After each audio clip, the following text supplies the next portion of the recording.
የድንግል ማርያም ማህፀን የእምነት ሰባኪ ነው። እንዴት ነው የሚሰብከው? ሳትወልድ ድንግል ናት። እስኪ ሳትወልድ ድንግል በሉ። ስትወልድ ድንግል በሉ። ስትወልድ ድንግል በሉ። እሺ፣ ከወለደች በኋላ ድንግል በሉ። ሳትወልድ ድንግል ሳይወለድ አምላክ፣ ስትወልድ ድንግል ሲወለድም አምላክ፣ ከወለደች በኋላም ድንግል ከተወለደ በኋላም አምላክ። ድንግልናዋ አለመለወጡ የልጇ አምላክነት ላለመለወጡ ማስረጃ ነው።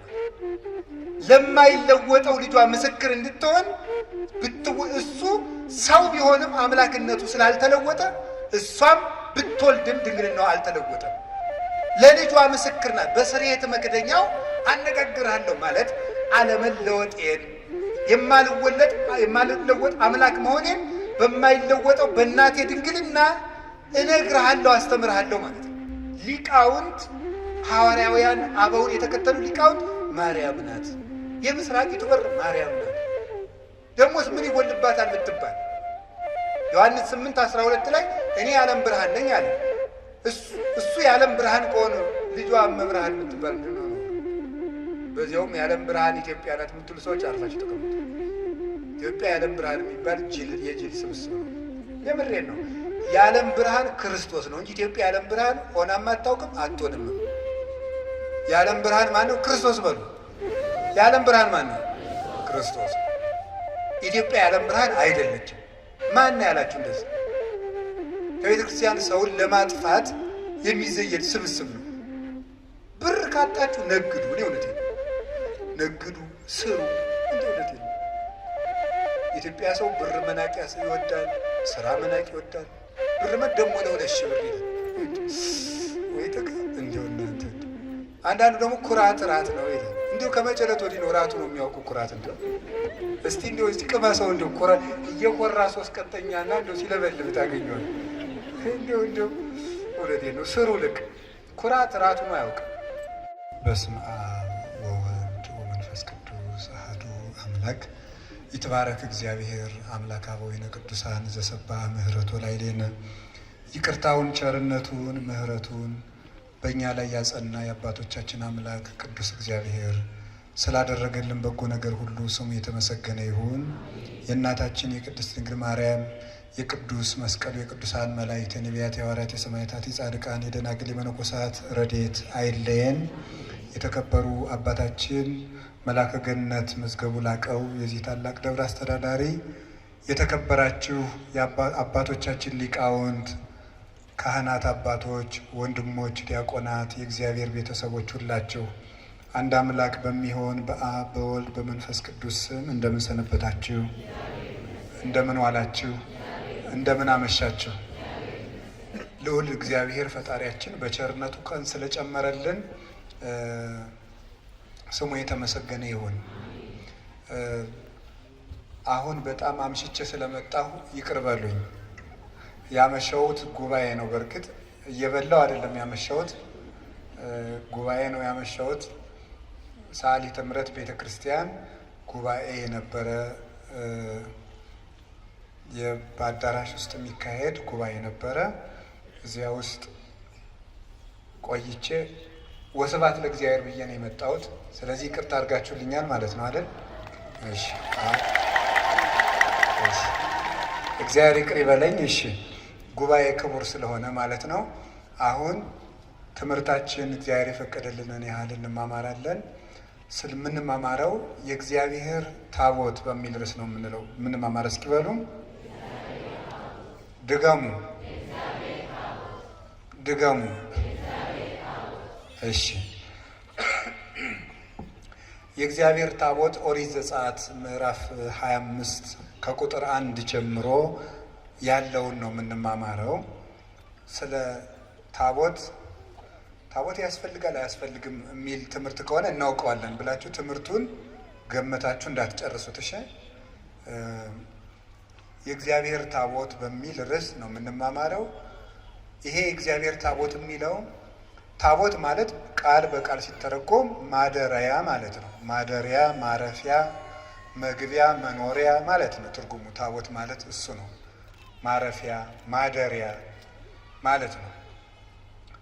የግዕዝ ቃል ነው ታቦት ማለት። ታቦትን የጀመረው እግዚአብሔር ነው።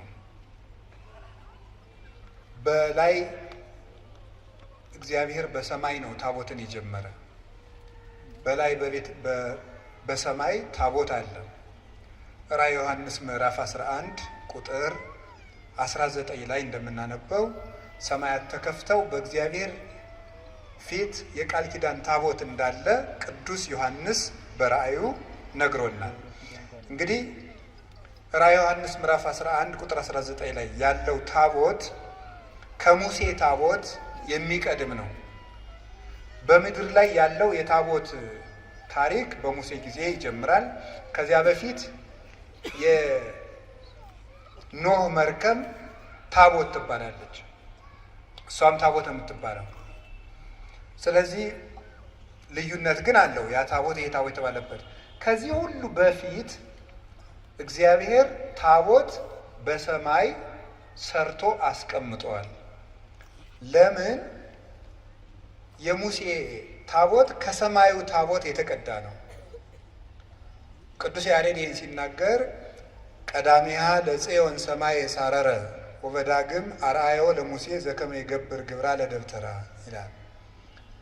ከጽዮን ከታቦተ ጽዮን አስቀድሞ በሙሴ እጅ ከምትሰራው ከታቦተ ጽዮን ከደብተራ ኦሪት አስቀድሞ እግዚአብሔር ጽዮን ሰማያዊትን ሰራ አለ ቅዱስ ያሬድ። ምክንያቱም ዕብራውያን 8 ላይ ስታነቡ እግዚአብሔር ለሙሴ ምን ብሎታል? እንዳሳየውህ አድርገህ ትሰራ ዘንድ ተጠንቀቅ ብሎታል። እንዳሳየውህ አድርገህ ትሰራ ዘንድ ተጠንቀቅ ብሎታል። ያሳየው የሰማዩን ታቦት ነበረ። የሰማዩን ታቦት እግዚአብሔር አሳየው ይላል ቅዱስ ያሬድ። የቅዱስ ጳውሎስን የወሰደና ቀዳሚሃ ለጽዮን ሰማይ ሳረረ ታቦተ ጽዮን በሙሴ እጅ ተቀርጾ ከመሰጠቱ በፊትና የኦሪቱ መቅደስ ከመሰራቱ በፊት እግዚአብሔር ሰማይን ፈጠረ። በሰማይ ያለ መቅደስን ሰራ። በሰማይ መቅደስ አለ፣ እንደምታውቁት መንበር አለ። ወባቲ ለዛቲ ቤተ ክርስቲያን ስርዓተ መላእክት አርአያ ዘበሰማያት ቤተ ክርስቲያን እሰት ትሜሰል በጽርሐ አርያም ዘላይሉ። ለዚች ቤተ ክርስቲያን በሰማይ ያለ የመላእክት ስርዓት አላት ይላል አባ ጊዮርጊስ። ለዚች ቤተ ክርስቲያን በሰማይ ያለ የመላእክት ስርዓት አላት። ቤተ ክርስቲያን እሰት ትሜሰል በጽርሐ አርያም ዘላይሉ። ቤተ ክርስቲያን በላይ ባለችው በጽርሐ አርያም ወይም በሰማያዊቷ አዳራሽ በጽዮን ሰማያዊት ትመሰላለች ይላል። በሰማይ መንበር አለ፣ እዚህም መንበር አለ። በሰማይ ታቦት አለ። ራዕየ ዮሐንስ 11:19 እንደነገርኳችሁ እዚህ ታቦት አለ። በሰማይ መጋረጃ አለ፣ እዚህም መጋረጃ አለ። ትንቢተ ኢሳይያስ ምዕራፍ 6 ቁጥር 1 ጀምሮ እግዚአብሔርን በዓመተ ሞት ኦዘያን ረኢክዎ ለእግዚአብሔርን ዘይነብር ዲበ መንበሩ ነዋህ ወብሩህ ጥቀ ወምሉእ ቤተ ስብሐቲሁ ወሱራፌል ይቀውሙ አውዶ። ኦዘያን በሞተ በዓመቱ እግዚአብሔርን በረጅም ዙፋን ላይ አየሁት እንዳለ በሰማይ መንበር አለ። ይሄ መንበር አለ። መቅደሱ መጋረጃው ሲከፈት የምታዩት መቅደሱ ውስጥ ያለው መንበር ይባላል። እግዚአብሔር ከላይ መንበር እንዳለው እዚህም መንበር አለ። ቤተ ክርስቲያን የሰማይዋ አምሳል ምልክት ስለሆነ እንተ በምድር ሥራዊሃ ወበሰማይ አይጹቂሃ በምድር ስር ያላት በሰማይ ቅርንጫፍ ያላት ብሎ እንደተናገረ ቤተ ክርስቲያን ከሰማይ ወደ ምድር የወረደች ናት። ወሀገርስ ወለሀገርስ ሀዳስ ኢየሩሳሌም ርክቧን ዘተወርድም ሰማይ አዲሲቱን ኢየሩሳሌም ቤተ ክርስቲያንን ማለቱ ነው። ራዕየ ዮሐንስ ምዕራፍ 21 ላይ ሲናገር ከሰማይ ስትወርድ አየኋት ይላል። ከመመራት ዘስርጉት ለመጣ ለባሏ እንደተሸለመ ሙሽራ ፍጹም ጌጥን የተመላች ነበረች። አዲሲቱን ኢየሩሳሌም ከሰማይ ስትወርድ አየኋት ያለ ቤተ ክርስቲያን ከሰማይ የመጣች ናት። ክርስትና በቀደም እንደነገርኳችሁ ከምድር ወደ ሰማይ የሚደረግ ጉዞ አይደለም። ከሰማይ ወደ ምድር መጥቶ ወደ ሰማይ የሚኬድ መንገድ ነው። ስለዚህ በሰማይ ዙፋን እንዳለ አያችሁ፣ በሰማይ መንበር እንዳለ ተመለከታችሁ፣ በሰማይ ታቦት እንዳለ ተመለከታችሁ። በሰማይ መጋረጃ አለ። ንሕነሰ ከሲተነ ንሬኢ ስብሐተ እግዚአብሔር ይላል ቅዱስ ጳውሎስ። እኛ ግን የእግዚአብሔርን ክብር ገልጠን እናያለን ይላል። ጀርባዬን ታያለህ አታይም እንዳለ እግዚአብሔር ራሱን በራሱ ይሰውራል። የራሱ መሰወሪያ ያለው ያን ብርሃን ነው መጋረጃ ያለው የብርሃን መጋረጃ ያለው። አጽነነ ሰማያት ወረደ ውቆባርታይተ እገሪሁ ወረሰየ ጽልመተ መስዋሮ ወአውዶሂ ጽላሎቱ።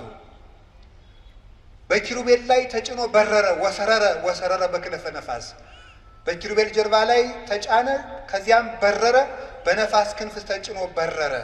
ሰማያትን ዝቅ ዝቅ አድርጎ ወረደ፣ ከእግሩ በታችም ጭጋግ አለ፣ መሰወሪያውንም ጨለማ አደረገ ይላል ቅዱስ ዳዊት መዝሙር 17 ላይ ሲናገር። ይሄ ማለት እግዚአብሔር በኪሩቤል ጀርባ ላይ አለ፣ ራሱን ዝቅ አድርጎ ወረደ የተባለ ሰው ሆነ ነው። ለብሉይ ኪዳን ሲሰጥ በመግቦቱ ከፍጥረቱ ጋር አለ ኖረ ማለት ነው።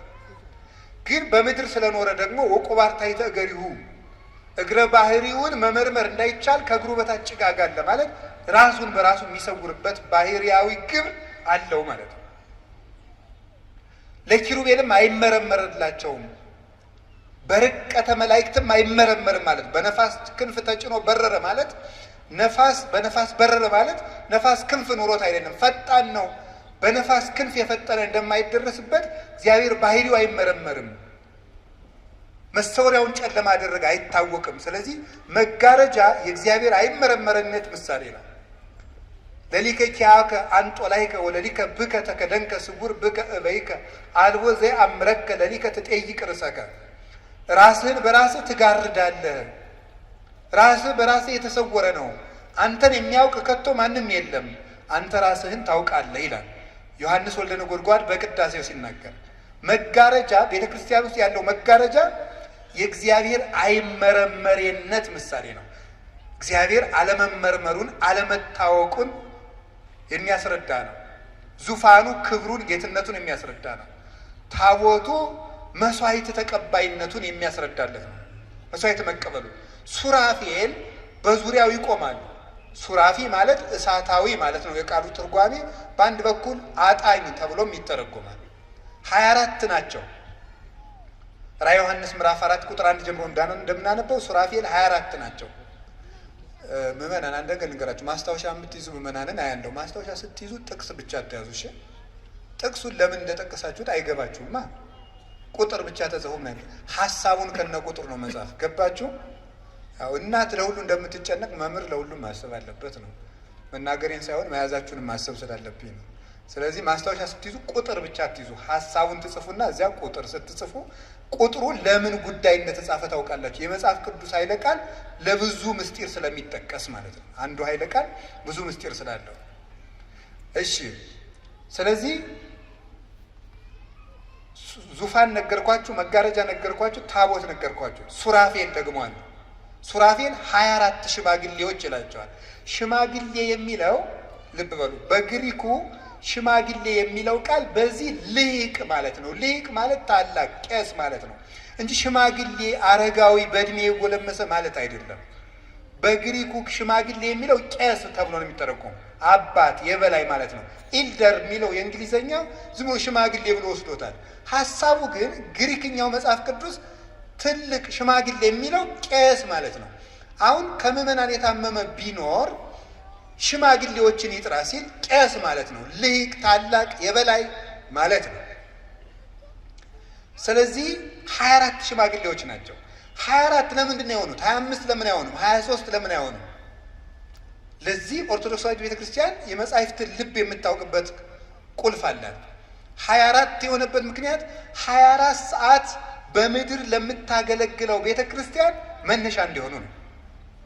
24 ሽማግሌዎች ላይ ያሉ፣ እዚህ ደግሞ 24 ሰዓት የሚያገለግሉ ካህናት አሉ። ማታ ስቦ ወዱስ ሳረረ ሁሉ ዓለመ ባህቲ ቃል ተብሎ ማይሌት ይጀምራል። ሰዓታት አለ። ኪዳን ማለዳ ይደረሳል። ስባተ ነግህ የሚባላል እሱ ይደረሳል። የውሎ ስባተ ነግህ አለ እሱ ይደረሳል። ቅዳሴ አለ። የሰርክ ምህላ አለ። 24 ሰዓት ይሄን ዑደት ተከትሎ ይቀጥላል። 24 ሰዓት ለምታገለግለው ህየንተ ሱራፌል ብነ ካህናት ያለው ለዚህ ነው። በሱራፌል ፈንታ እዚህ ካህናት አሉናል። እዚያም ያጥናሉ፣ እዚህም ይታጠናል። እዚህም ጸሎት ያደርጋል፣ እዚያም ጸሎት አለ። እዚህም ታቦት አለ፣ እዚያም ታቦት አለ። ወተአዘዘ አሐዱ እምሱራፊ ወነሳ እሳተ በጉጠት እምስዋ ሰማይ ወአልከፈኒ ከናፍሬ እንዘይብል አይተትኩ ለከ ኃጢአተከ። ከሱራፌል አንዱ ታዘዘ፣ ከሰማይ መሰዊያ እሳት አምጥቶ ከንፈሬን አስነካኝ ለምጼንም አራቀልኝ ይላል ኢሳይያስ ምዕራፍ 6 ላይ ኢሳይያስ 6 ይናገራል። ከሰማይ መሰዊያ እሳት አምጥቶ አስነካኝ ይላል። በሰማይ መሰዊያ አለ፣ ረቂቅ ዕጣን አለ። እንዲህ ነው እንዲያ ነው ብሎ ማስረዳት አይቻልም። እግዚአብሔር ባወቀ ነው። ለእግዚአብሔር ልክ አይበጅለትም። ለእግዚአብሔር አጥር የለውም። ለእግዚአብሔር መጠን የለውም። እጁ ሰፊ ነው። ስልጣኑ ካህሊ ናት። እዴ ሳረረት ታለምድ የማነ አጽንዓቶ ለሰማይ፣ እጄ ምድርን ሰርታለች፣ ቀኜ ደግሞ ሰማይን አጽንቶታል። መኑ ዘሰፈሮ ለማይ በስዝሩ፣ ባህርን በፍኙና በስንዝሩ የሰፈራት ማን ነው? እግዚአብሔር ነው። ይሄን የሚችል እግዚአብሔር በማናውቀው መንገድ ዕጣን አለው፣ ማይጠንት አለው፣ ረቂቅ መሰዊያ አለው። ያንን ለሙሴ አሳየው እግዚአብሔር። በሰማይ ያለውን መጋረጃ፣ በሰማይ ያለውን ታቦት፣ በሰማይ ያለውን መንበር አሳየው። ይሄንን ሰማይን እንዲህ አድርጎ እግዚአብሔር በሰማይ አዘጋጅቶ ቆየና በሙሴ ዘመን ገለጠው። ወበዳግም አርአዮ ለሙሴ፣ ከዚያ በኋላ ይሄንን ለሙሴ አሳየው። ዘከመ ይገብር ግብራ ለደብተራ፣ የደብተራ ኦሪትን አሰራሯን፣ ውስጧን፣ ብስጧን፣ ብስያጧን ይላሉ። አይገባችሁም? ይሄ የትርጓሜ አማርኛ ብስጥ ብስያጥ ታውቃላችሁ? የማይገባ ነገር ነው አይደል? እናንተስ ራሱ አሪፍ ነው ምናምን ትሉ የለ? እኛም የማይገባችሁን ቋንቋ ማውራት አለብን አንዳንድ ጊዜ ማለት ነው። እናንተ ስንት ነው የምትቀልዱብን በየመናኸሪያው በየመኑ ማለት ነው። ማናውቀውን አማርኛ እያደረጋችሁ ሰምታችኋል። ብዙ አሁን እኮ የዱርዬ ቋንቋ ራሱ በአማርኛ ስነ ጽሁፍ የአራዳ ቃላት እየተባለ ይሰጣል እኮ። ኮመን እንደ ኮመን ኮርስ ሆኖ እዚያው ውስጥ ይሰጣል። ይገርማል እኮ። ከቤተ ክርስቲያን ጋር ብትግባቡ ይገባል፣ የዱርዬ ቋንቋ ከምታጠኑ ማለት ነው። አሁን የአዲስ አበባ ሰው ሲያወጋ አንተ እያለ ያወራል። እኔ ያስቀኛል። ለምሳሌ ቤተ ክርስቲያን ለምንድነው የማትመጣው ሲባል እኔ ነኝ እንደዚያ ስለው፣ ያው ልጆችን ትምህርት ቤት ትወስዳለህ፣ ሚስት ትቆጣብሃለች ምናምን ለመነኩሴው እኮ እንዲህ እያለ የሚያወራው። እንዴ ራስህ ሚስቴ እያልክ አታወራም እንዴ? አንተ እያላችሁ የምታወሩት ለምንድን ነው? በሁለተኛ መደብ ማለት ነው። ያው ትተኛለህ፣ ታንቀላፋለህ። ረኔ አልተኛም እላለሁ እንዴ እኔ ልጅ የለኝም። እዚያው ራስህን ቻል ማለት ነው። ስለዚህ በሁለተኛ መደብ የምታወጉት ነገር ይሄ ሁለተኛ መደብ ምንድን ነው? ሰከንድ ፐርሰን ነው አይደለም? እንደሱ እያደረጋችሁ የምታወሩት ነገር አቁሙ። እኔ እየረፈደብኝ ነው ማለት ያለባችሁ እንጂ አንተ እያላችሁ አታወሩ ነው። ስለዚህ የደብተራ ኦሪትን አሰራሯን እግዚአብሔር ለሙሴ አሳየው። ሙሴም ባስልኤል እና ኤልያብ የሚባሉ ጠበብትን ሰጥቶ እንዲሰራ አደረገው ማለት ነው። ሲሰራ እግዚአብሔር ሙሴን ወደ ሰማይ አሳርጎ ማለት ሕሊናውን ነጥቆ ተራራ ላይ አቁሞ 40 ቀን ጾሞ እግዚአብሔር ተገልጦ የሰጠው አሰራር። እኔ በዚህ ዘመን ታቦትን ጣዖት የሚሉት ሰዎች የሚያስቁኝ እንዲያው በጣም ይገርማል። እንደ ድንቁርና ያለ ጌትነት የለም መቼም። አለማወቅ ትልቅ ጌትነት ነው። ስጋት የለም። ሰው እኮ እየተማረ ሲሄድ ፈሪ እየሆነ ነው የሚሄድ። ታውቃላችሁ? ፈሪ ማለት ነው አይደል? ኧረ ይሄንስ ነገሬ ቢናገሩት ይሻላል ነው የሚለው። እኔ ባበላሸውስ ነው የሚለው። የማያውቅ ሰው ምን አለ? ደፋር የሚሆነው ሕፃንና ምንድን ነው አልተማረ ሰው።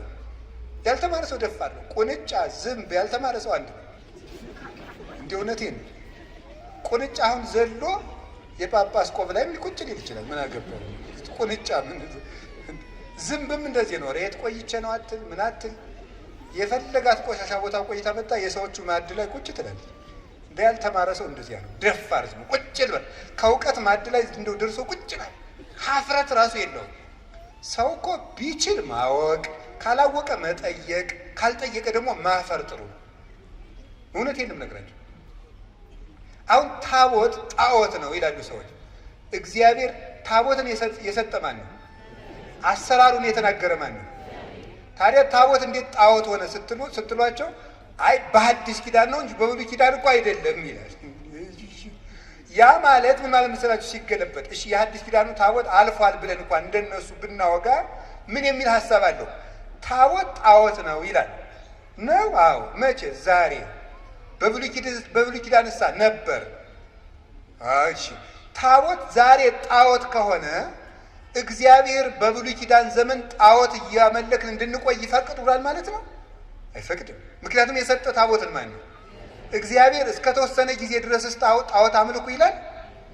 ታቦት በብሉይ ኪዳን ዛሬ ጣዖት ከሆነ በብሉይ ኪዳንም ጣዖት መሆን አለበት። እግዚአብሔር ደግሞ ጣዖት ሊሰጥ አይችልም።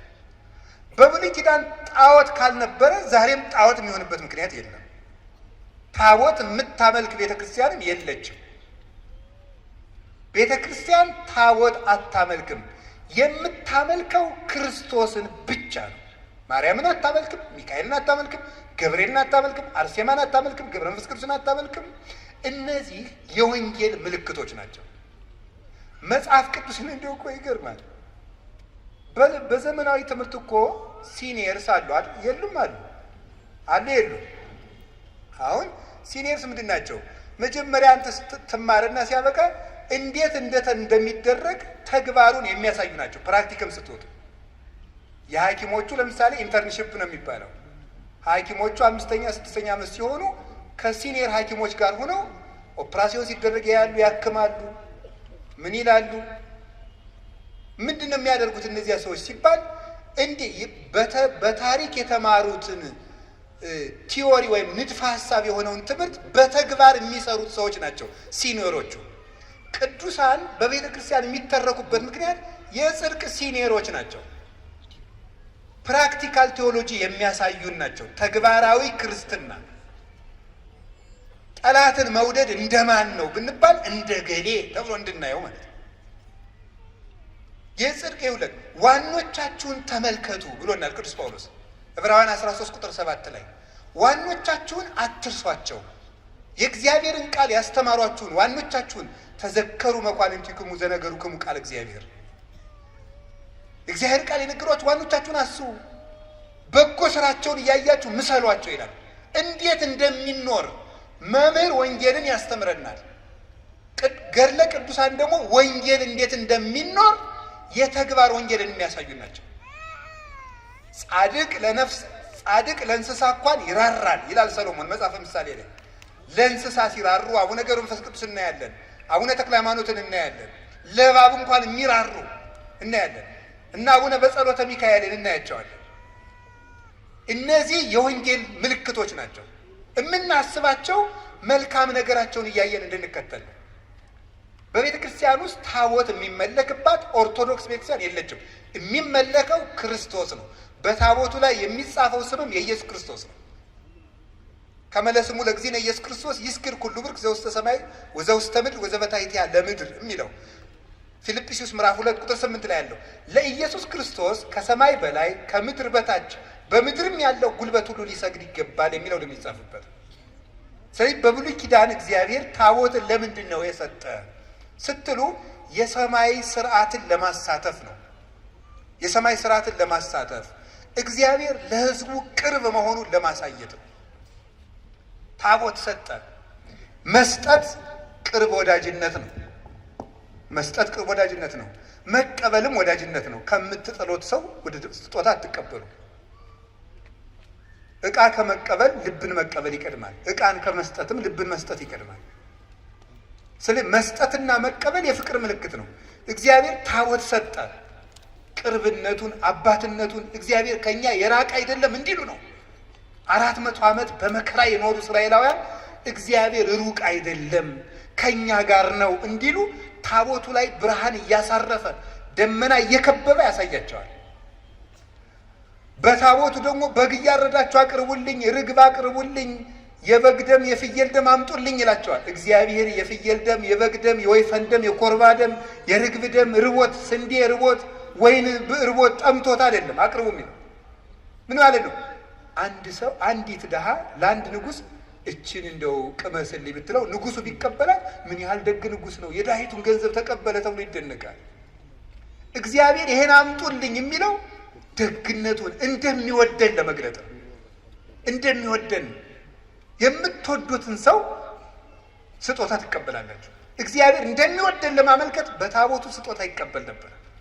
ታቦቱ የአብሮነት የሱታፌ እግዚአብሔር ከእግዚአብሔር ጋር የመኖር ማዕከላዊ ምልክት ነው የነበረው። እግዚአብሔር ሩቅ ነው እንዳይሉ። ይሄ ታቦት ምን እንዳደረገ እንዴት እንደተሰራ ልንገሩላችሁ። ከማይነቅዝ እንጨት ነው የተሰራው። ዘጸአት ምዕራፍ 25 ቁጥር 1 ጀምሮ ከማይነቅዝ እንጨት። በደንብ ስሙ ምዕመናን። ሌሎች የቤት ስራ ሲሰጧችሁ አንድ ጥቅስ አንጠልጥላችሁ ትመጣላችሁ። እኛ ስናስተምራችሁ አስቡን። እንዲሁ ምን እንዲሁ ቅዱስ ጳውሎስ እኮ እንዲሁ እንደዚህ ያለ አዚም ማን ያደረገባችሁ? እንዲሁ ባካችሁ ንገሩኝ አለ። ማን ነው እንደዚህ ያለ አዚም የነገራ እንዲሁ ያደረገባችሁ አለ። እስቲ ስሙ፣ እውነቴን ነው። ከማይነቅዝ እንጨት ከግራር እንጨት ቁመቱን ክንድ ከስንዝር ወርዱን ክንድ ከስንዝር አቆልቋዩን 2 ክንድ ከስንዝር አድርገው በውስጥና በውጭ በወርቅ ለብጠው 4 ቀለበት አበጅለት። በእግዚአብሔር ጣት የተጻፉ 10 ቃላት ያለበትን ጽላት በታቦቱ ውስጥ አስገብተህ አኑር አለ። 2 ክንድ ከስንዝር ክንድ ከስንዝር ክንድ ከስንዝር ምንድን ነው ይሄ? ታቦት ይሄን አደረገና ሰራ። በወርቅ ለበጠው። 4 ቀለበት አደረገለት። 4 ማዕዘን ቢሆን እንደዚህ 4 ማዕዘን ቢሆን እዚህ ላይ 1 ቀለበት አለው፣ እዚህ ላይ 1 ቀለበት አለው፣ እዚህ ላይ 1 ቀለበት አለው፣ እዚህ 1 ቀለበት አለው። አንዱ መሎጊያ በዚህ ይገባል። 2 መሎጊያ ነው ያለው። በሁለቱ ቀለበቶች እንደዚህ ይገባል። አንዱ መሎጊያ በሁለቱ ቀለበቶች ይገባል። እንደዚህ አድርገው 4 ሰዎች ከፊት ይሸከሙታል። ከዚያ በኋላ ምን አደረገ መሰላችሁ? በስሬት መክደኛው ላይ ታቦቱን እዚያ ውስጥ ጽላት የሚባለው 10 ቃላት የተጻፉበት ነው። ታቦት የሚባለው ጽላቱ የሚገባበት ነው። እዚያ ውስጥ 10 ቃላት ተጽፈዋል። ታቦቱ ከገባ ጽላቱ ታቦቱ ውስጥ ከገባ በኋላ የስሬት መክደኛ የሚባል አለ። የስሬት መክደኛ የሚባል መግጠሚያው ማለት ነው። እግዚአብሔር በስሬት መክደኛው በኩል ተገልጬ አነጋግርሃለሁ አለ። በቃል ኪዳኑ ታቦት በስሬት መክደኛው ላይ ካንተ ጋር እሆናለሁ ተገልጬም አነጋግርሃለሁ። ዘጸአት 25:22 ላይ ሲናገር በስሬት መክደኛው የስሬት መክደኛ። ከዚያ በኋላ በዚህ መሰረት እስራኤል ታቦት ያቀርባል፣ መስዋዕት ያቀርባሉ፣ እግዚአብሔር ይቀበላቸዋል። ሙሴም ሆነ አሮን ህዝቡን መምራት ሲጀምሩ ሲፈልጉ ወደ ደብተራ ኦሪት ይገቡና በስሬት መክደኛው በኩል የእግዚአብሔርን ፈቃድ ይጠይቃሉ። እግዚአብሔር በስሬት መክደኛው በኩል ቃል ይነግራቸዋል። ታቦቱ ካረፈበት ቦታ ላይ እግዚአብሔር ደመና ይጋርዳል፣ ብርሃን ያሰፍራል። የምስክር ታቦት የቃል ኪዳን ታቦት ይለዋል። ታቦቱ ባረፈበት ቤተ መቅደስ ላይ በድንኳኑ ላይ ደመና ከቦ ይታያል፣ ብርሃን ይሰፍርበታል። ከዚያ በኋላ እስራኤልን እረፉ ማለት ነው ትርጉም። እዚያ ውስጥ አርፈው ይሰነብታሉ። መሄድ ሲያስፈልግ ደግሞ ሰፍሮ የነበረው ደመናና ብርሃን ተነስቶ መምራት ይጀምራል። ያን ጊዜ ሂዱ ማለት ነው ብለው ሙሴና አሮን ይሄን ያውቁና እግዚአብሔር ይነሳ ጠላቶችም ይበተኑ የሚል ጸሎት ጸልየው ታቦተ ጽዮንን አንስተው ይሸከማሉ። ተሸክመው መንገዳቸውን ይጀምራሉ። እሷ ሳትንቀሳቀስ መንገድ መጀመር አይፈቀድም። የእግዚአብሔር ታቦት ሲነሳ ህዝቡም አብሮ 600 ሺህ ህዝብ አብሮ ይጓዛል። ስለዚህ ይሄ ታቦት የእግዚአብሔር ብርሃን የሚያርፍበት፣ የእግዚአብሔር ደመና የሚያርፍበት፣ መስዋዕት የሚያሳርጉበት፣ የእግዚአብሔርን ድምፅ የሚሰሙበት፣ እግዚአብሔር ከነሱ ጋር የሚሆኑበት፣ መንገዳቸውን የሚመራቸው ነበረ። መጽሐፈ ኢያሱ ምዕራፍ 3 ቁጥር 3 ላይ ሲናገር የእግዚአብሔር የቃል ኪዳን ታቦት ተነስቶ በሄደ ጊዜ ከየቤታችሁ ወጥታችሁ ተከተሉት ብሏቸዋል። መንገድ የሚጀምሩት ታቦቱ ጉዞ ሲጀምር ነው። ወዴት ነው የሚሄዱት? ወደ ርስት፣ ወደ አባቶቻቸው ርስት ሲሄዱ መሪያቸው ታቦት ነው። የሚመራቸው በታቦቱ ላይ እግዚአብሔር ነው። ሙሴም ካረፈ በኋላ መጽሐፈ ኢያሱ ምዕራፍ 1 ላይ እንደምንናገረው ዮርዳኖስን ሲሻገሩ መጀመሪያ በዮርዳኖሱ ወንዝ ላይ የገቡት ታቦት የተሸከሙ ካህናት ናቸው። ታቦት የተሸከሙ ካህናት በዮርዳኖስ ሲገቡ እስራኤል በደረቅ ተሻገሩ። ይሄ ታቦት አሻጋሪ ነበር ማለት ነው። ነጥቦቹን ትይዛልኛላችሁ።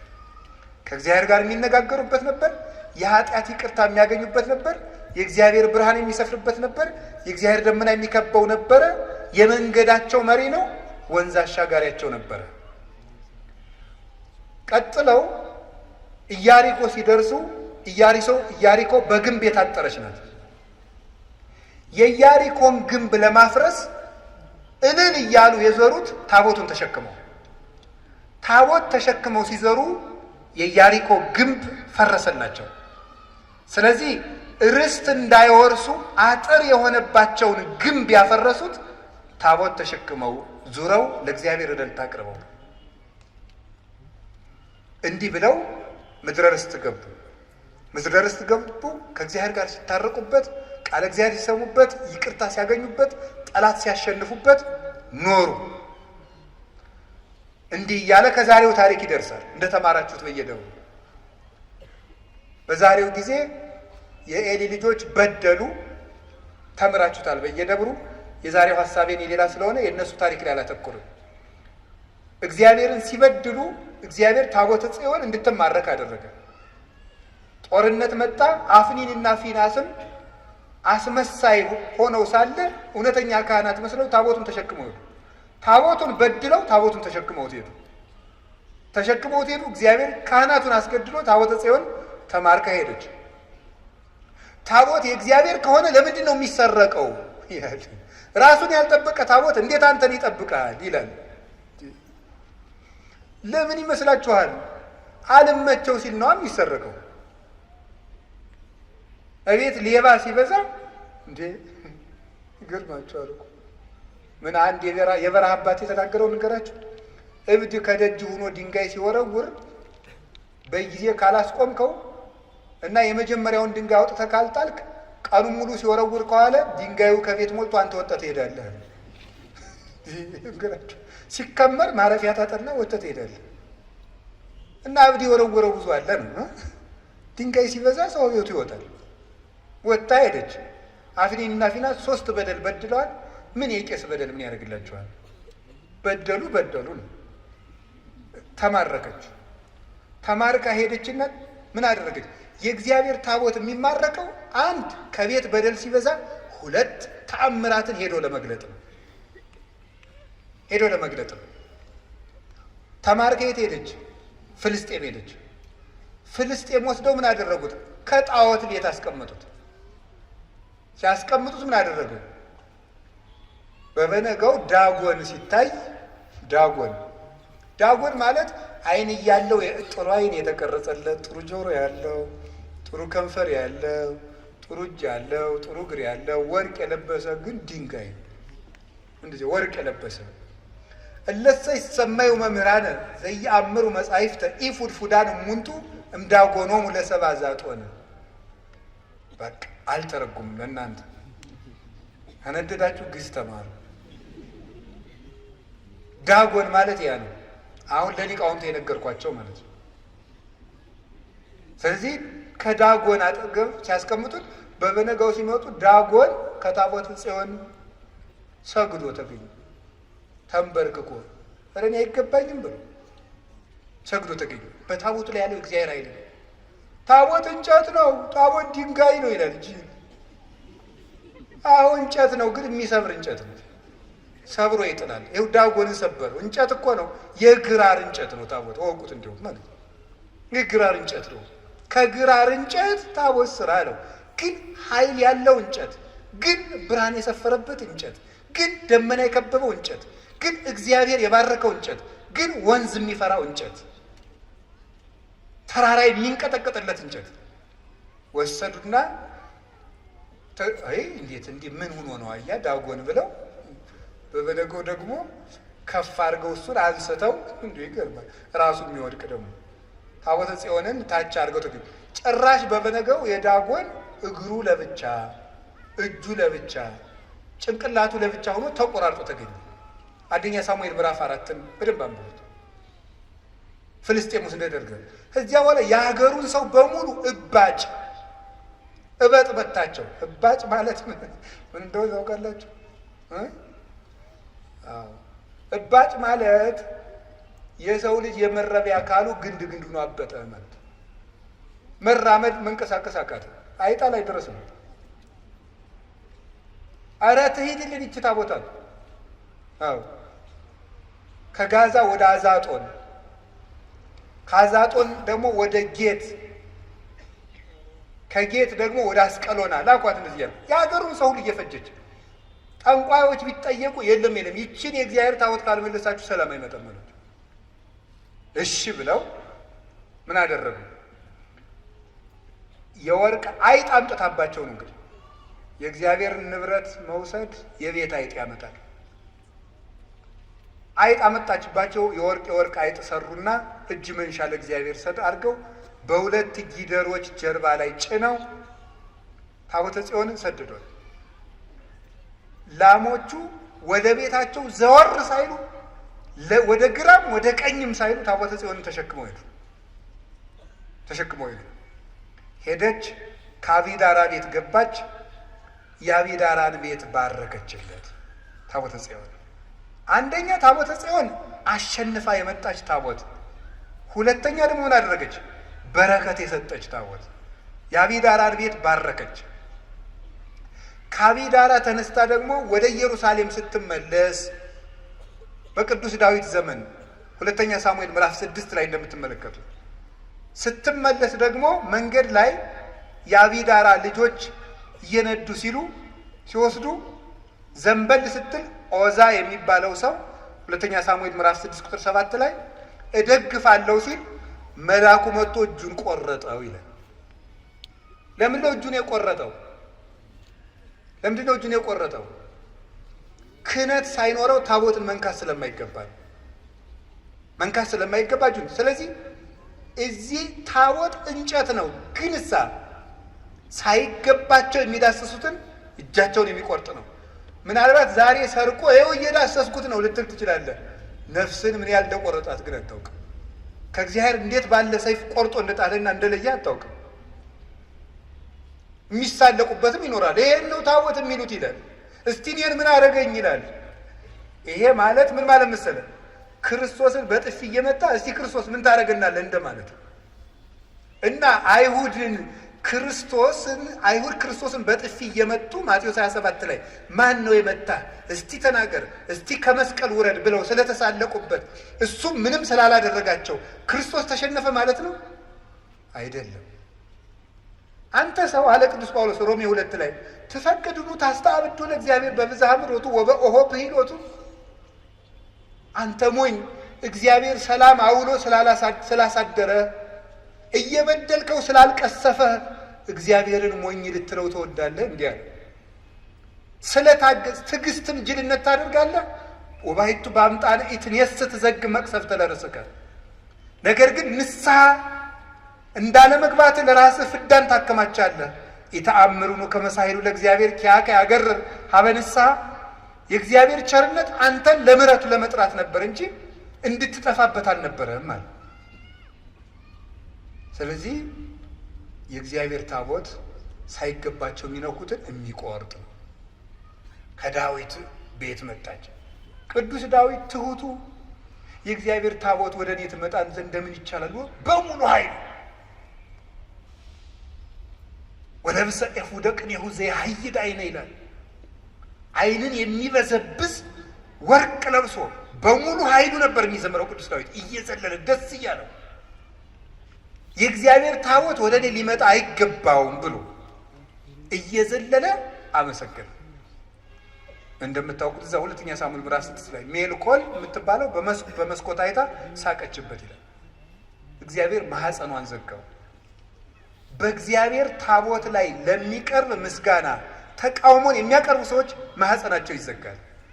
ይሄው እኔ እቃወማለሁ እና እየወለድኩ ነው ሊል ነው ደግሞ አንዱ ይመጣል ነው ይጅሉ ማህፀን እኮ ብዙ አይነት ማህፀን አለ። የአእምሮ ማህፀን አለ። የነፍስም ዘግቶብሃል እኮ ቆልፎብህ ነው የምትለፈልፈው እንደ ሞንታርቦ። ልጅ ብቻ አይደለም ልጅ የሚወልደው ማህፀን ብቻ አይደለም።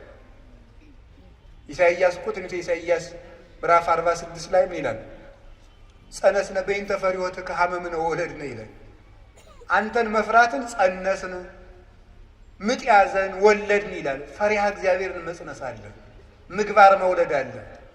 ማህፀን የሚባለው ልጅ የሚወልደው ብቻ አይደለም፣ አይምሮም ማህፀን ነው። ያንን ይዘጋዋል እግዚአብሔር። የምህረት ማህፀን ይዘጋል፣ በር ይዘጋል እግዚአብሔር። እንዲህ ያደረገች ዳዊትን ግን ባረከችው እና የእግዚአብሔር ታቦት እንዲህ ኃይል ስታደርግ ኖራ ኖራ ኖራ ኖራ ኖራ በቀዳማዊ ምኒልክ አማካኝነት ህዳር 21 ቀን ኢትዮጵያ መጣች እላችኋለሁ። ህዳር 21 ቀን አክሱም የገባችበት ቀን ነው። 4 ማረፊያዎች ነበሯት። አንዱ መርጡለ ማርያም ይባላል፣ ምስራቅ ጎጃም ውስጥ ነው። መርጡለ ጽዮን ነበር የምትባለው።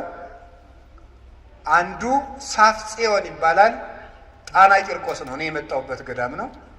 እዚያ አርፋለች። 4ቱ የጽዮን መንበሮች ነው የሚባሉት። አንደኛው ተድባበ ጽዮን ይባላል፣ ወሎ ውስጥ የሚገኝ ነው፣ ደቡብ ወሎ ውስጥ። አንደኛዋ አክሱም ጽዮን ናት። መጨረሻ ላይ ዛሬ አርፋ የምትገኘው አክሱም ነው። ህዳር 21 ቀን አንደኛ ከዚያ የገባችበት ቀን ነው። ሁለተኛ በግራኝ መሐመድ ጊዜ ታቦተ ጽዮን በስደት ዝዋይ ገዳም ቆይታለች። እዚህ ዝዋይ ቆይታ ግራኝ ካረፈ በኋላ ተመልሳ አክሱም የገባችው ህዳር 21 ቀን ነው። ስለዚህ ታቦተ ጽዮን ይህን ሁሉ ኃይል አድርጋ መታ። ኢትዮጵያውያን እኮ ወርቅ ህዝቦች ነን በእውነቱ። ኢትዮጵያ ብንሆን ኢትዮጵያውያን ብንሆን ማለት ነው። ኢትዮጵያውያን ኮቴሽን እግዚአብሔር የሚላት ኢትዮጵያ ማለት ነው። እናንተ በያፋችሁ የምትሏት ኢትዮጵያ አይደለም ነው የሚለው እግዚአብሔር የሚላት ኢትዮጵያ። ኢትዮጵያውያን ብንሆን ይገርማችኋል እኮ ኢትዮጵያ ኢትዮጵያ ትላላችሁ እንዴ? ብፁዓን ነን በእውነት ብፁዓን። እንዴት እኛ ይሄ ታቦት ከሲና ሲወርድ የለን። እኛ ይሄ ታቦት ደመና ሲጋርደው በደብረ ሲና አላየን። እኛ በስርየት መክደኛው ለሙሴ ሲነጋገረው አላየን። እኛ ይሄ ታቦት ዮርዳኖስን ሲከፍል አላየ ነው። እኛ ግንብ ሲያፈርስ አልነበርን። እኛ ዳጎንን ሲቀጠቅጥ አላየን። እኛ ጦርነት ሲያሸንፉበት አላየን። ሳናይ የምናምን ኢትዮጵያውያን ክቡራን ነን በእውነቱ ማለት ነው። ለዚህ ነው እግዚአብሔር ታቦተ ጽዮንን የሰጠን ማለት ነው። አይተው የገፋትን ታቦት ሳናይ ተቀበልናት። እግዚአብሔርን በዚች ታቦት እየባረከን አለ፣ እየባረከን ነው። ይህንን ታቦት ነው እግዚአብሔር ወደሚወዱት አምጥቶ ሰጠ። በታቦተ ጽዮን እግዚአብሔር ይባርከን። ህዳር 21 ቀን ታቦተ ጽዮን ስደቷ እንዳበቃ የኢትዮጵያን ስደትና መከራ በቃ ይበለን መድኃኒዓለም። የእግዚአብሔር ታቦት ምን ያደርጋል? እስቲ የእግዚአብሔር ታቦት በሉ። ምን ያደርጋል በሉ። እግዚአብሔር ይነጋገርበታል በሉ። ምን ያደርጋል በሉ። ደግሞ የኃጢአት ይቅርታ ያሰጣል በሉ። ምን ያደርጋል በሉ። እግዚአብሔርን እንሰማበታለን። ምን ያደርጋል በሉ። የእግዚአብሔር ብርሃን ያርፍበታል። ምን ያደርጋል በሉ። የህይወት መንገድን ይመራል። ይሄ ማለት የህይወት መንገድ ክርስቶስ ነው ይላል። እንዲሁ ሞኝ እንቁራሪት አሉ ማታ ማታ ባህር ውስጥ የምትጮህ ባህር ውስጥ እኔ ብቻ ያለው እየመሰላት ነው አሉ።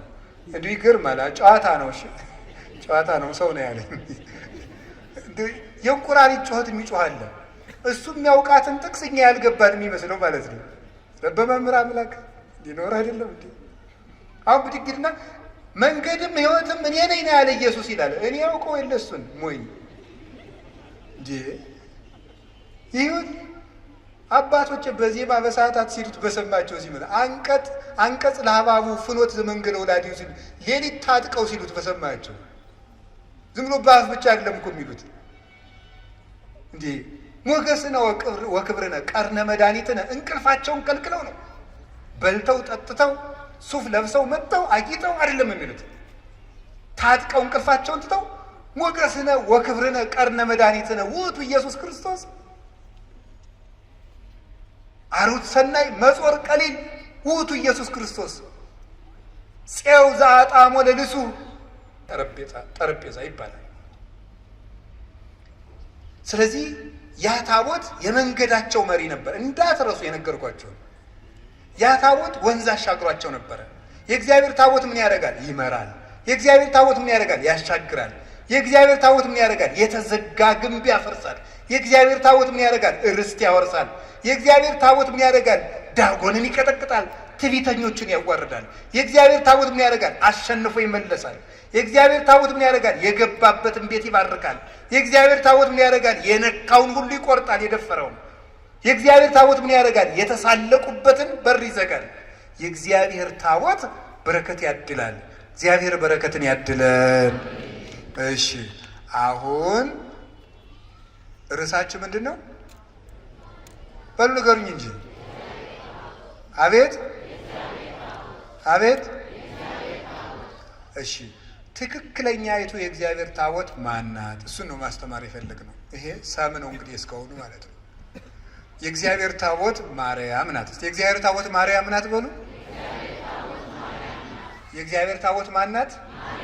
ማርያም። በጣም ግሩም ነው። እመቤታችን ማርያም ናት።